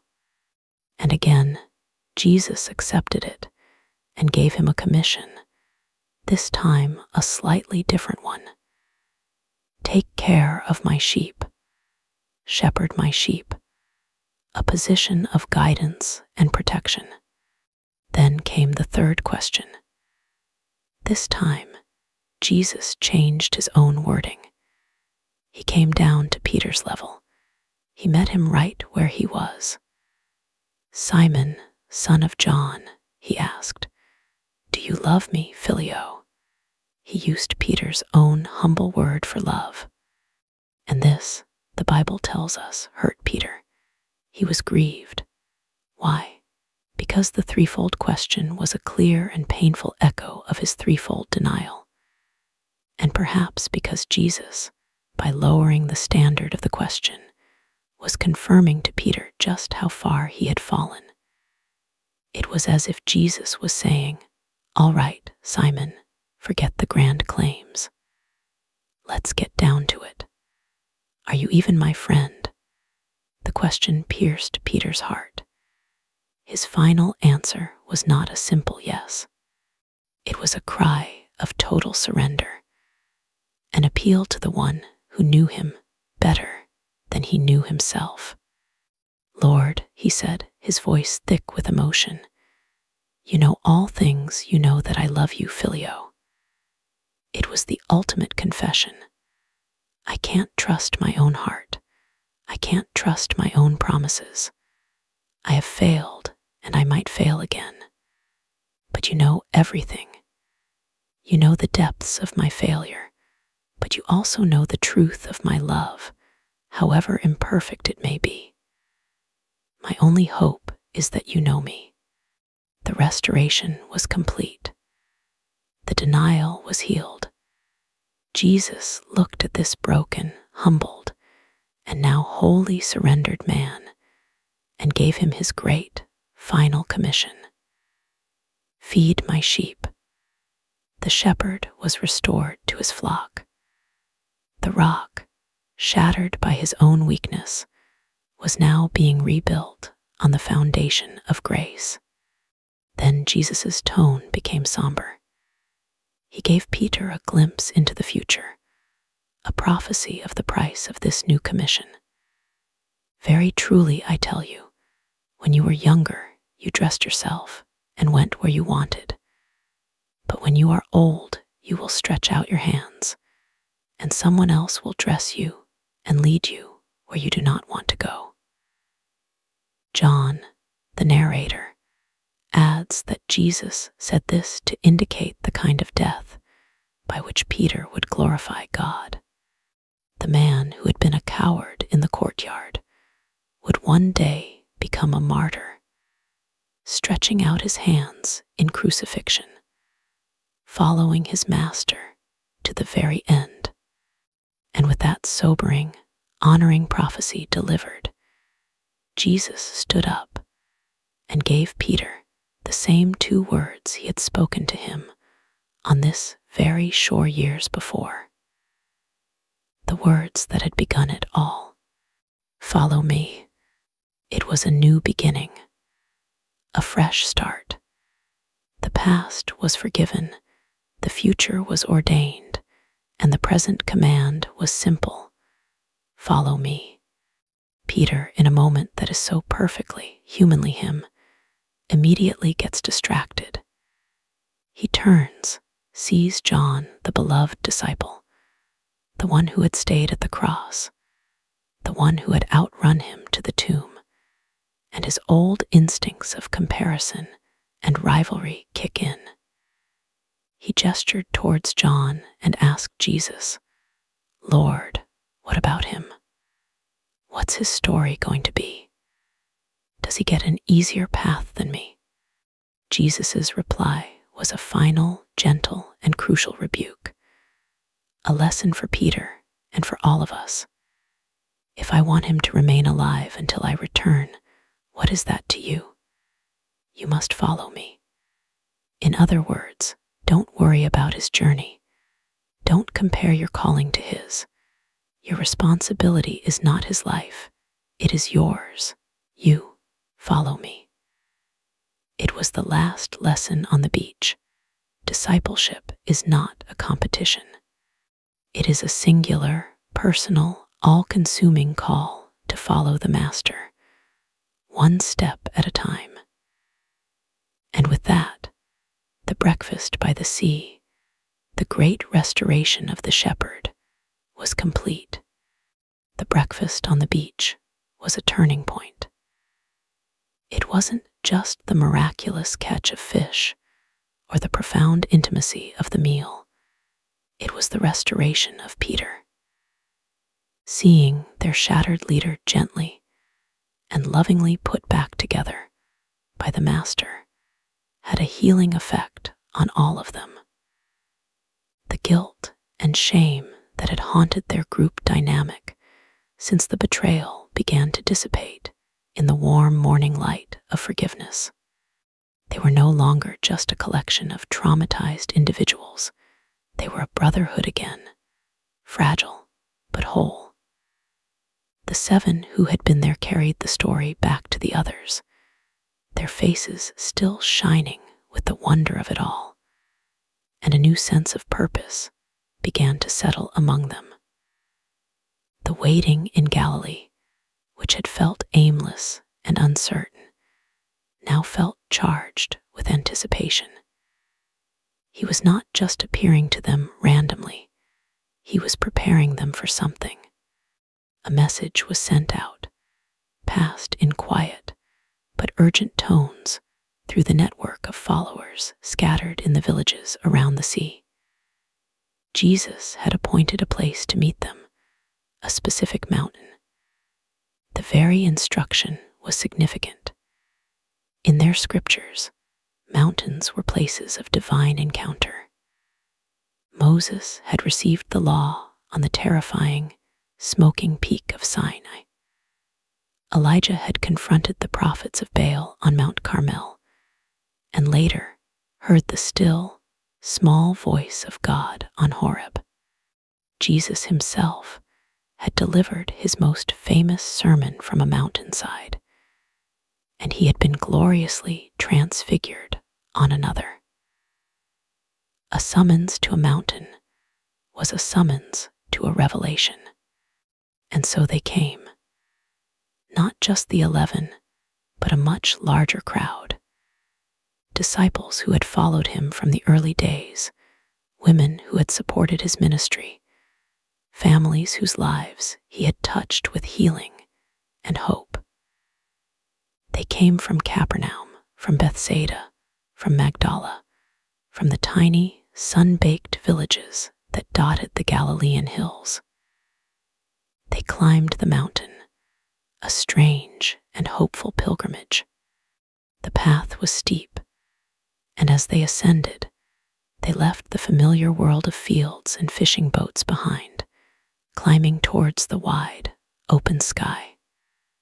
What would they see? What would he say? They had all heard the stories by now, the wild report of Mary Magdalene, the incredible tale of the two from Emmaus, the disciples' account of him appearing in a locked room. They were stories that hovered on the edge of belief, too wonderful to be true, yet too persistent to be ignored. They were climbing not just a physical mountain, but a mountain of faith, hopping to see the truth for themselves. Imagine that gathering at the summit. Perhaps 500 people, a congregation of hope and uncertainty, huddled together under the vast Galilean sky. The air was thin and clear. They could see for miles in every direction, the whole shimmering expanse of the Sea of Galilee laid out below them like a map.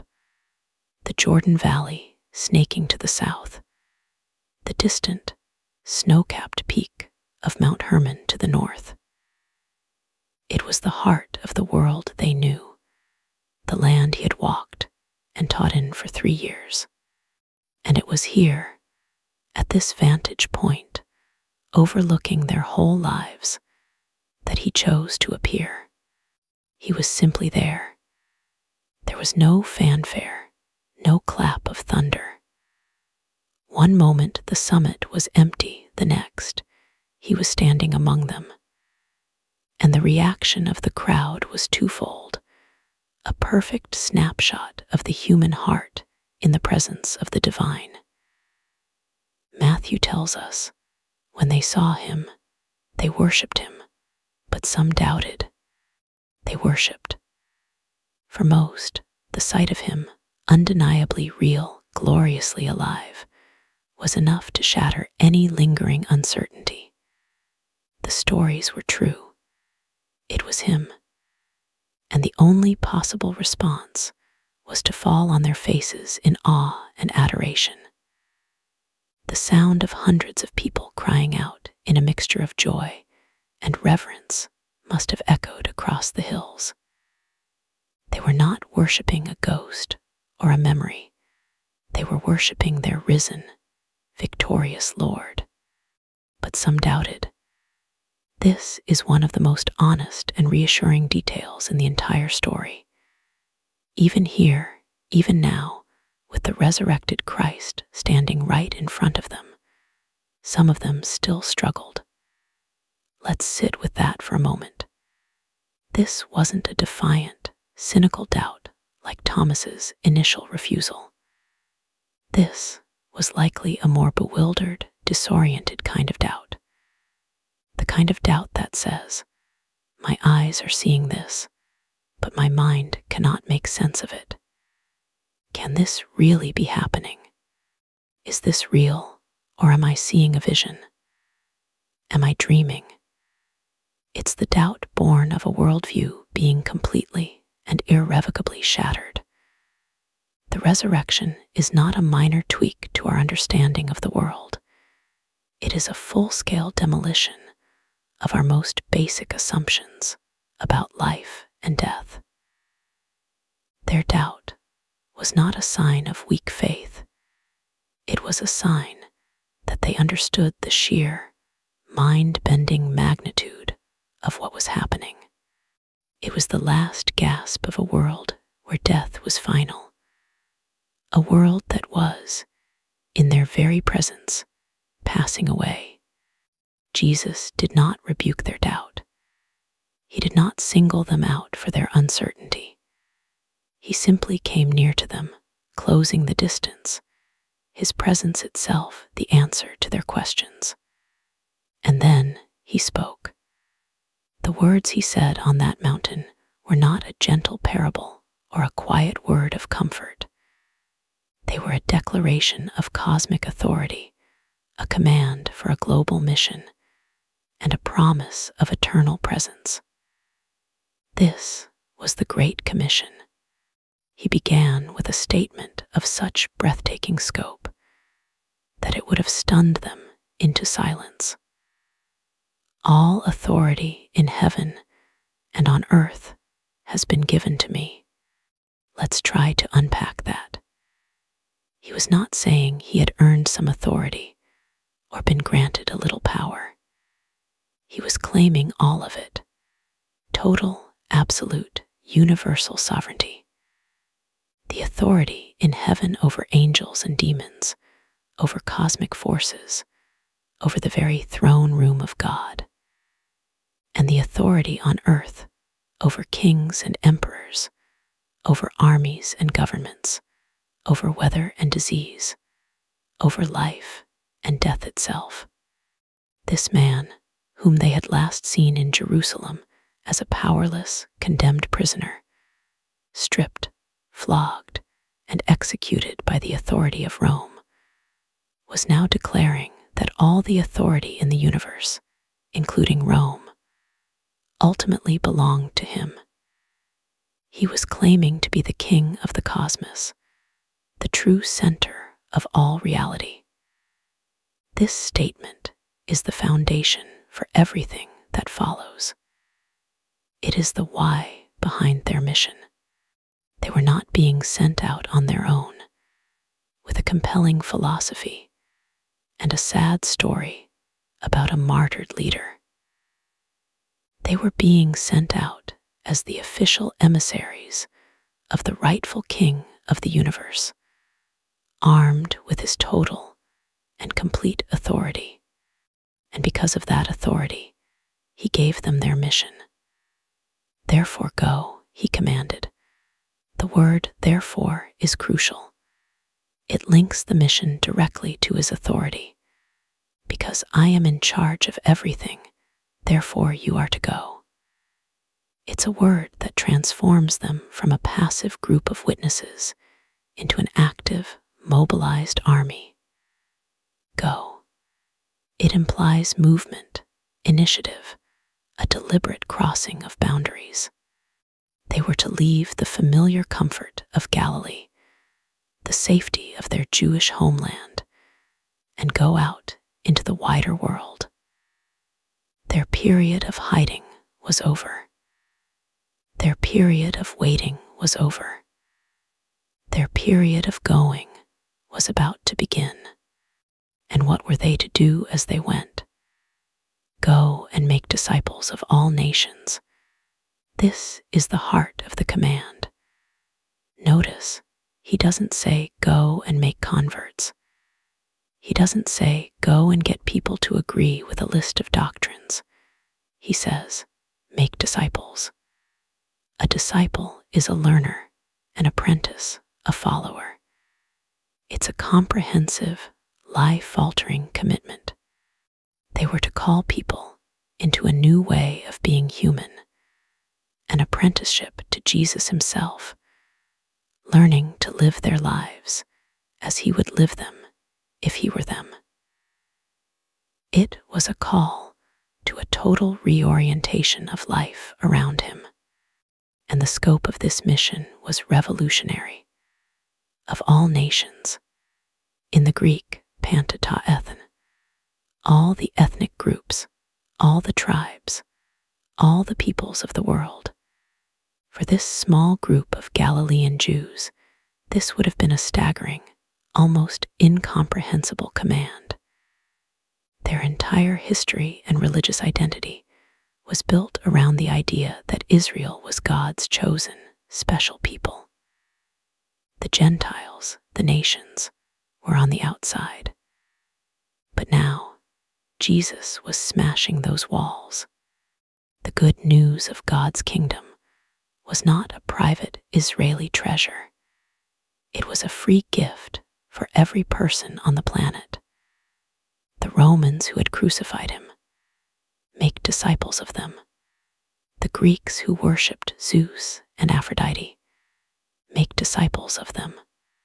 The barbarians from the unknown lands beyond the horizon, go there too. He was launching a mission of global spiritual conquest, not with swords and spears, but with an invitation. He then told them the specific mechanics of how this disciple-making process would begin and continue.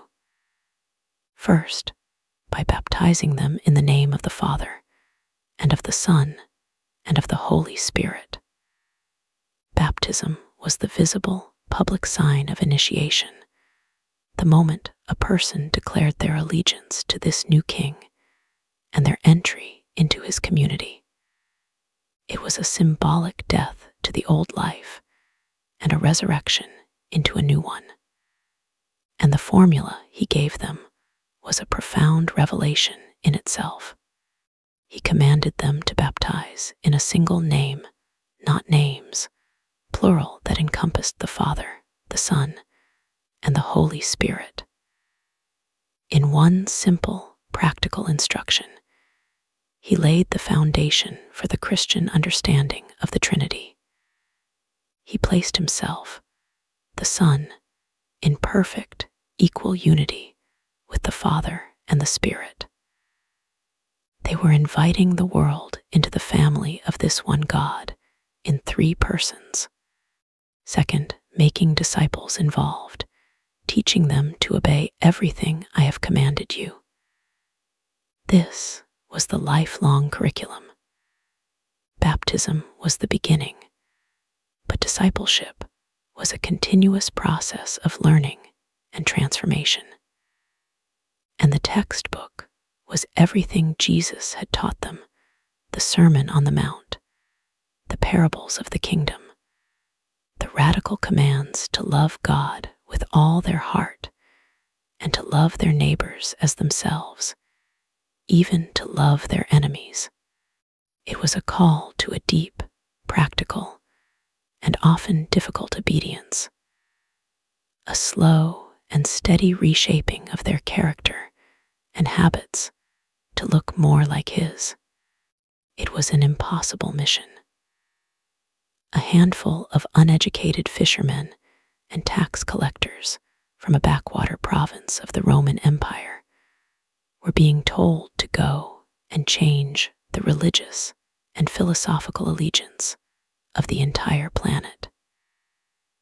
They were being asked to confront the might of Rome, the wisdom of Athens, and the ancient traditions of every culture on earth with nothing but the story of a crucified and risen Messiah. Standing on that mountain, looking out at the world, they must have felt a wave of inadequacy so profound it was paralyzing. How could they possibly do this? And it is right there, at the very peak of their commissioning and the very depth of their inadequacy, that Jesus gives them the final, foundational promise. He bookends his command with a word of comfort that mirrors his opening declaration of authority. He began by saying, "I have all the authority." He ends by saying, "And surely I am with you always, to the very end of the age." This is the promise that makes the impossible mission possible. The King who has all authority is not sending them out and staying behind in heaven to watch from a distance. He is going with them. His own personal, abiding presence would be their constant companion. When they faced rejection, he would be with them. When they were persecuted, he would be with them. When they were lonely and afraid in a foreign land, he would be with them. When they were were successful, he would be with them. They were never, ever to be alone again.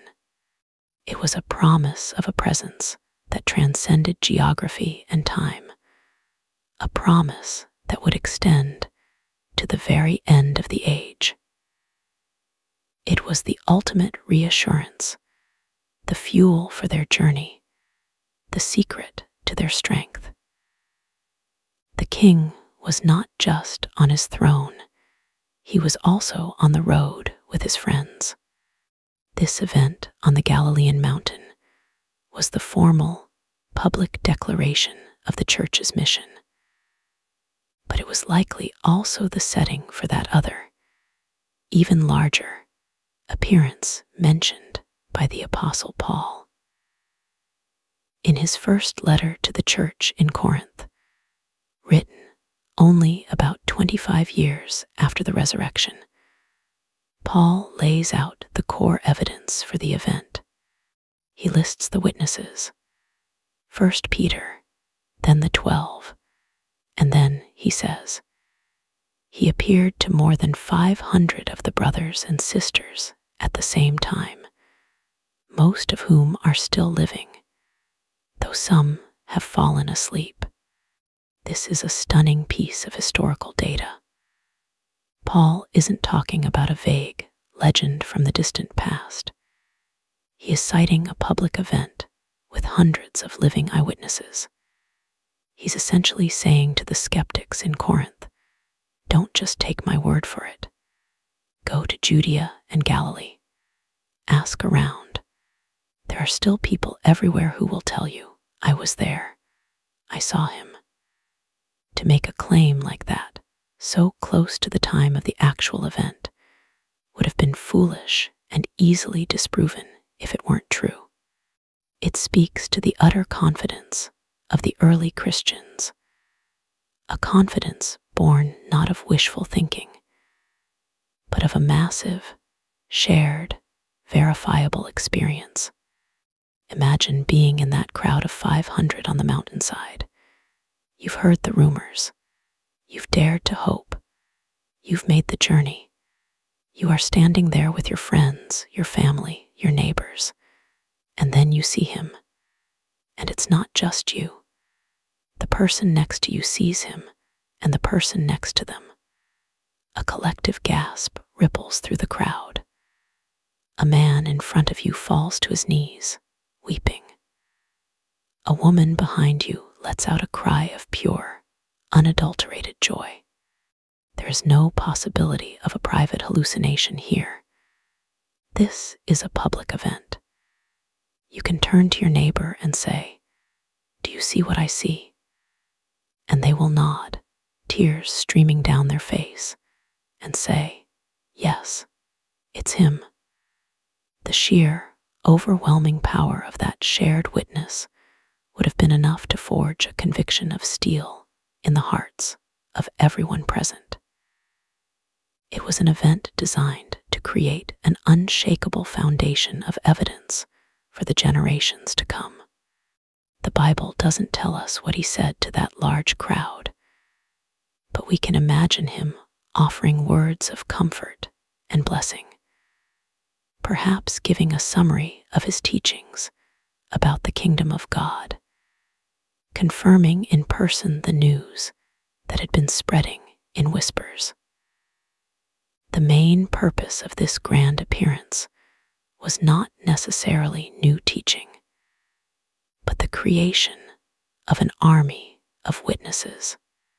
From that day forward, the story of the resurrection was not the idle tale of a few hysterical women. It was the public testimony of hundreds of ordinary people who all saw the same thing at the same time. And there were other, more private appearances during this 40-day period. Paul also mentions that Jesus appeared to James. This is hugely significant. James was Jesus's own half-brother. During Jesus's earthly ministry, his family, including James, were not believers. They thought he was out of his mind, an embarrassment to the family. James was a skeptic, but something happened that transformed this skeptical brother into the devoted leader of the first church in Jerusalem, and eventually a martyr for his faith. That something was a personal post-resurrection appearance. We can only imagine the conversation, a moment of reunion, of apology, of forgiveness, and of commissioning. This intimate encounter with his risen brother was enough to change James's life and the course of church history forever. So this period in Galilee, this 40 days that the book of Acts speaks of, was a time of intense teaching, commissioning, and healing. It was the transition period between Jesus' earthly ministry and the ministry of his spirit-filled followers. He was solidifying their faith, grounding it in indisputable evidence, and giving them their marching orders for the rest of human history. Finally, when his work in Galilee was done, he gave them one last instruction. They were to leave their homeland once again and return to the city of his death, Jerusalem. They were to go back to the place of danger, the seat of the very powers that had conspired to kill him. But this time, they were not to hide. They were to go there and wait. Wait for what? Wait for the gift his Father had promised. Wait for the coming of the Holy Spirit, who would clothe them with power from on high. Their second journey south, back to Jerusalem, would have been nothing like the first. They were not the same men who had trudged north in a daze of hope and fear. They were no longer a flock without a shepherd. They were a commissioned army marching under the banner of a victorious and ever-present King. They had their mission, they had their authority, and they had his promise. They were returning to the capital city, not in fear, but in faith, ready to wait for the power that would enable them to turn the world upside down. The mind-bending encounters were almost over. The final, most spectacular departure was at hand. Their return to Jerusalem was a quiet procession of transformed men. The city that had, only weeks before, been a place of suffocating fear and trauma, now looked different. They walked its familiar, narrow streets not with the furtive glances of fugitives, but with the quiet confidence of ambassadors carrying a secret of unimaginable importance. The paving stones that had echoed with the shouts of the mob and the heavy tread of a Roman death squad were now, to them, the foundations of a new world. Golgotha, the place of the skull, was no longer a symbol of horrific defeat, but the very site of cosmic victory.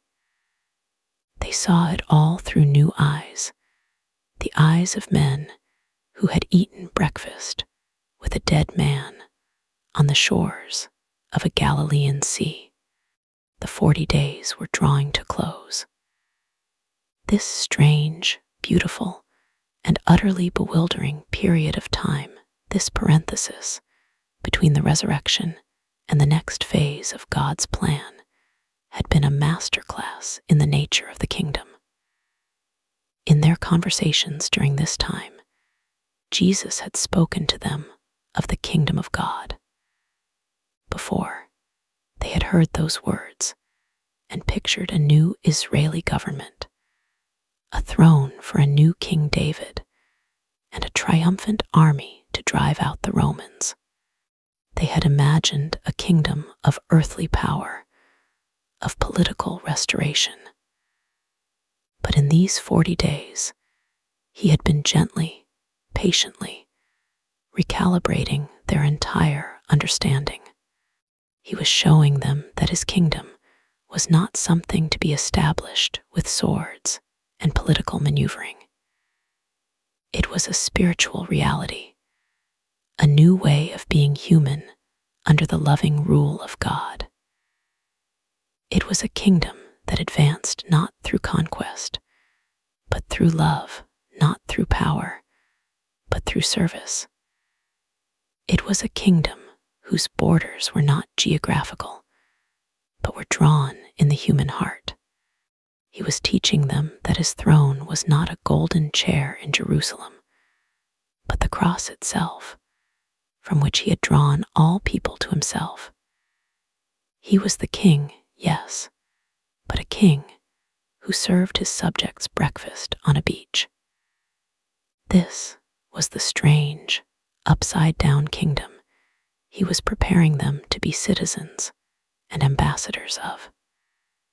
It was a slow, painstaking process, turning their deeply ingrained expectations of national glory into a new vision of global redemption.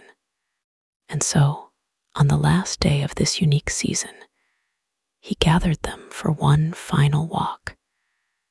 He led them out of the city, through the eastern gate, down into the Kidron Valley, and up the gentle slope of the Mount of Olives. The location was steeped in memory and prophecy. This was the very hill he had retreated to for his final, agonizing prayer on the night he was betrayed. From its summit, you could look down and see the whole of Jerusalem spread out before you, the magnificent temple gleaming in the sun, the focal point of their entire faith. It was a place of intimacy and a place of grand perspective. It was also the place, according to the prophet Zechariah, where the Messiah's feet would one day stand to bring about the final victory of God. To be brought here, to this specific spot, felt final, significant, as they stood there on that familiar hill, with the warm Judean sun on their faces and a gentle breeze rustling the leaves of the ancient olive trees. The disciples looked at him.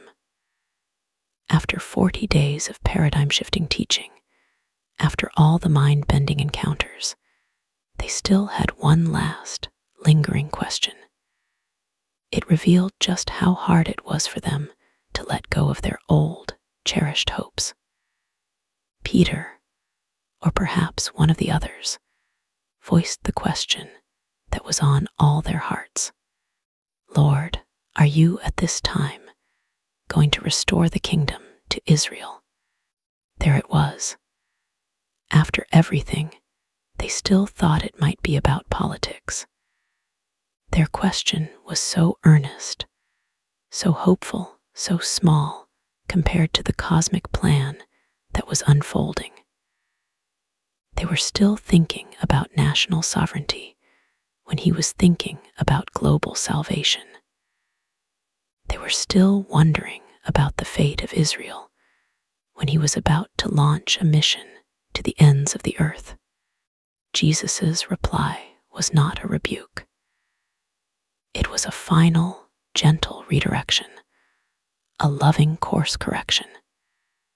He looked at these men he had poured his life into, and with infinite patience, he steered their gaze away from the things that did not concern them and towards the one thing that did. It is not for you to know the times or dates the Father has set by his own authority, he told them. In other words, stop trying to read God's calendar. Stop worrying about the prophetic timetable. That's the Father's business, not yours.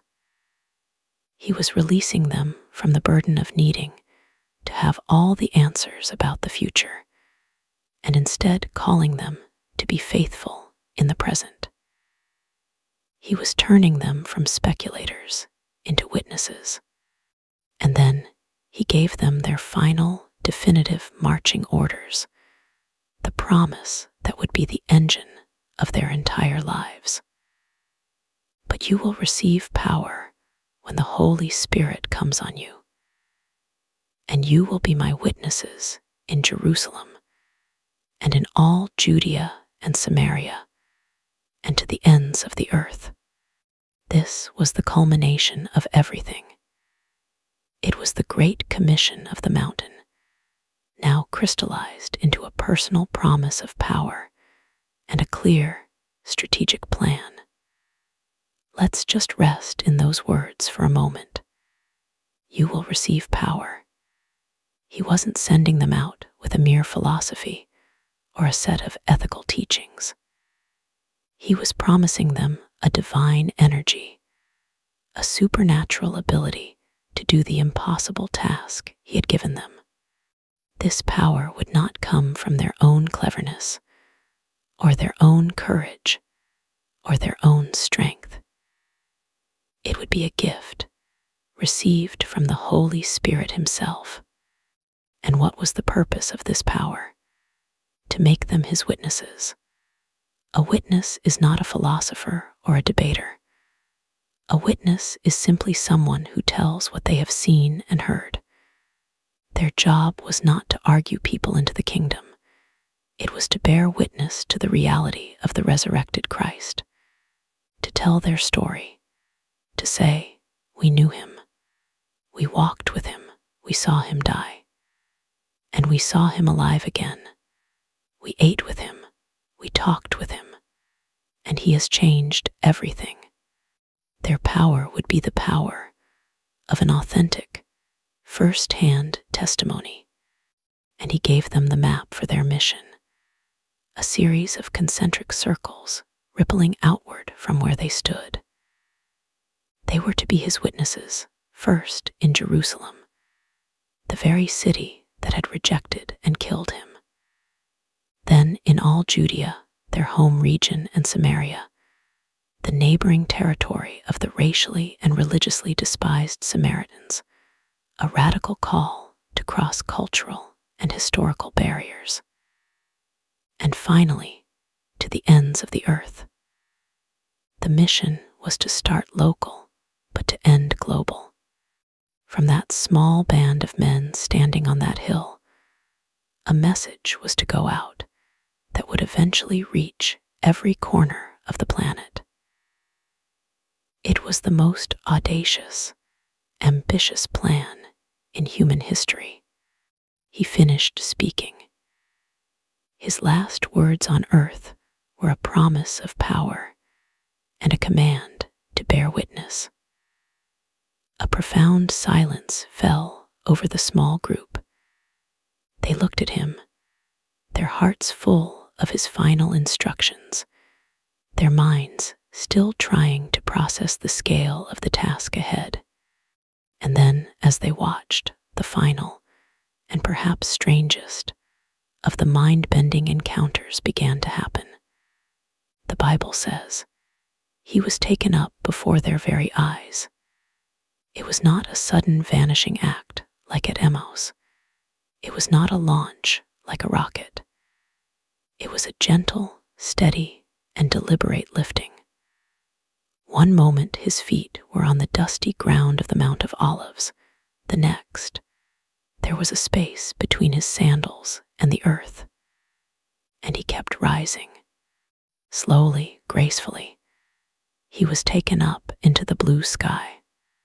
Imagine their faces, jaws agape, eyes wide with a disbelief that had become almost normal for them in these past 40 days. They had seen him heal the sick, walk on water, and command the storms. They had seen him walk through locked doors and eat a piece of fish in his resurrected body. But this was something else entirely. This was a man, their friend and teacher, defying the most fundamental law of the universe and ascending into the heavens. He continued to rise, a silent, majestic departure. And as he did, a cloud hid him from their sight. This was no ordinary, fluffy cumulus cloud that just happened to be passing by. In their scriptures, a bright cloud was the very symbol of the Shekinah glory, the visible manifestation of the presence of God. It was the cloud that had led their ancestors through the wilderness, the cloud that had descended on Mount Sinai when Moses received the law, the cloud that had filled Solomon's temple at its dedication. And it was the cloud that had overshadowed them on the Mount of Transfiguration. This cloud wasn't just blocking their view, it was receiving him. He was ascending out of their sight and into the very presence of the Father. The Son was going home.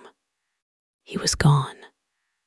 All that was left was an empty patch of blue sky and the lingering image of his final, loving gaze. A profound silence settled on the mountaintop, broken only by the sound of the wind. And the disciples just stood there, frozen, necks craned, eyes staring into the vast emptiness where he had been. How long did they stand there? A minute? 10 minutes? Time seemed to have stopped. What must have been going through their minds? The finality of it must have been crushing. For 40 days, they had been given the unbelievable gift of his continued physical presence. Now, he was truly, physically gone. A new kind of loneliness, a new sense of responsibility must have begun to settle upon them.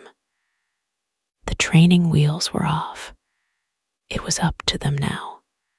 And as they stood there, paralyzed in a silent, upward-looking vigil, they suddenly realized they were no longer alone. 2 men, dressed in robes of a dazzling, brilliant white, were standing beside them. Angels, just as angels had been at the tomb to announce the beginning of the resurrection story. So they were here on the mountain to deliver its closing chapter and to herald the next one.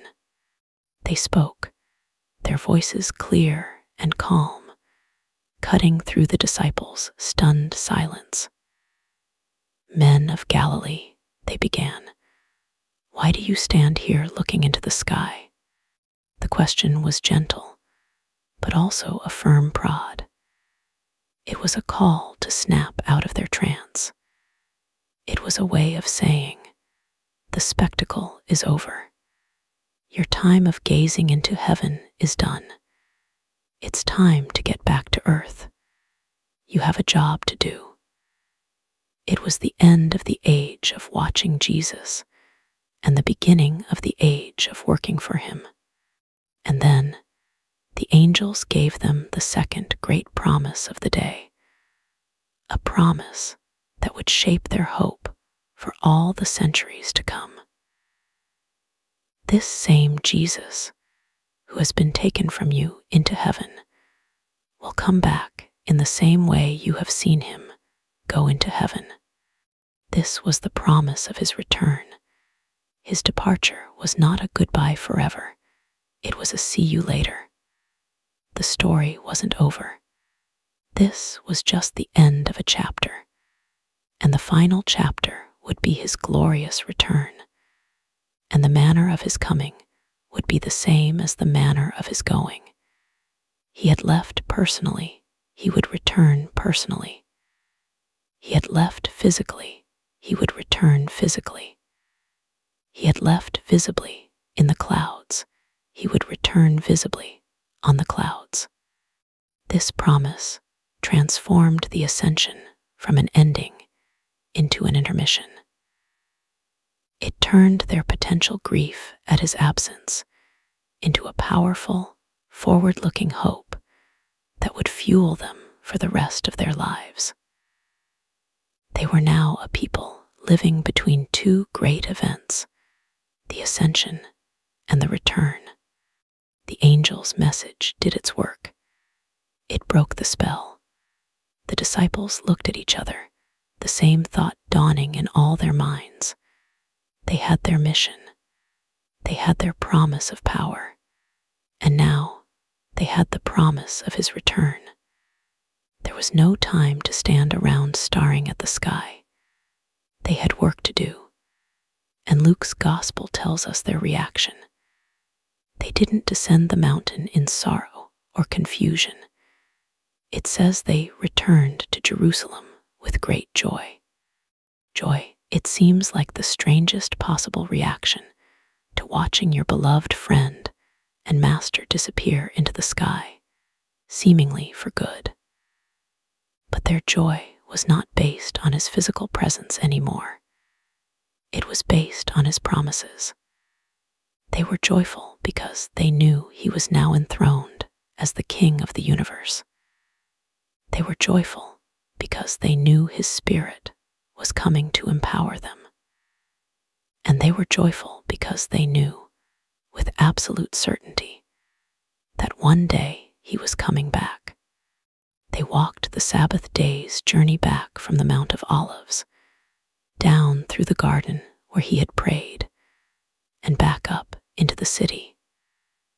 They went straight to that familiar upper room, the place that had once been their prison of fear. But it was no longer a place to hide. It had become their headquarters, their sanctuary, and what we might now call their first church. And there they began to wait. The book of Acts gives us a precious snapshot of this waiting community.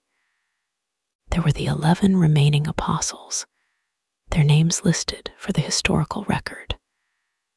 And with them were the women, including Mary Magdalene, Joanna, and others who had been the first faithful witnesses. And in a detail of breathtaking beauty, it mentions that Mary, the mother of Jesus, was there, and so were his brothers.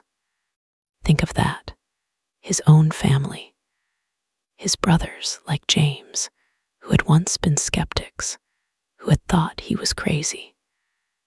They were now here in the heart of this prayer meeting, fully integrated into the family of faith. The resurrection had not just saved the world, it had healed a family. They were all there, about 120 of them in total, a small seed of the global movement that was to come. And what did they do for the 10 days between the ascension and the coming of the Spirit at Pentecost? The Bible says they all joined together constantly in prayer. It was not a passive, bored waiting. It was an active, focused, intense period of unity and prayer. They were preparing their hearts. They were aligning their wills with God. They were obeying his final command to go to Jerusalem and wait for the gift. They were on the launch pad, holding their collective breath, waiting for the ignition sequence to begin. During this time, they took care of one important piece of business. Peter, now fully restored and stepping confidently into his leadership role, stood up among the believers. He addressed the issue of Judas Iscariot. Grounding his reasoning in the Psalms, he explained that Judas's place among the 12 needed to be filled. The foundation of the new Israel needed to be 12 strong. They nominated 2 men who had been with them from the very beginning, from John's baptism to the ascension. Joseph called Barsabbas and Matthias. And then they did something that seems strange to us, but was a deep act of faith for them. They prayed, asking the Lord, who knows everyone's heart, to show them which one he had chosen. And then they cast lots, and the lot fell to Matthias. He was added to the 11 apostles. The leadership was whole again. They were organized. They were united. They were ready. The ascension, then, was not an end. It was a graduation. It was the moment Jesus, the teacher, handed the baton to his disciples. His physical work on earth was finished. The work of atonement was complete. He had laid the foundation. Now, his spiritual work, through the empowered body of his followers, was about to begin on a global scale. The story of the Gospels was over. The story of the book of Acts was about to explode into life. And it all began here, in this upper room, with a group of ordinary men and women, filled with an extraordinary joy, united in constant prayer, waiting for the promised fire from heaven. The mind-bending encounters with the risen Jesus were over, but the world-changing encounter with his Spirit was just about to begin.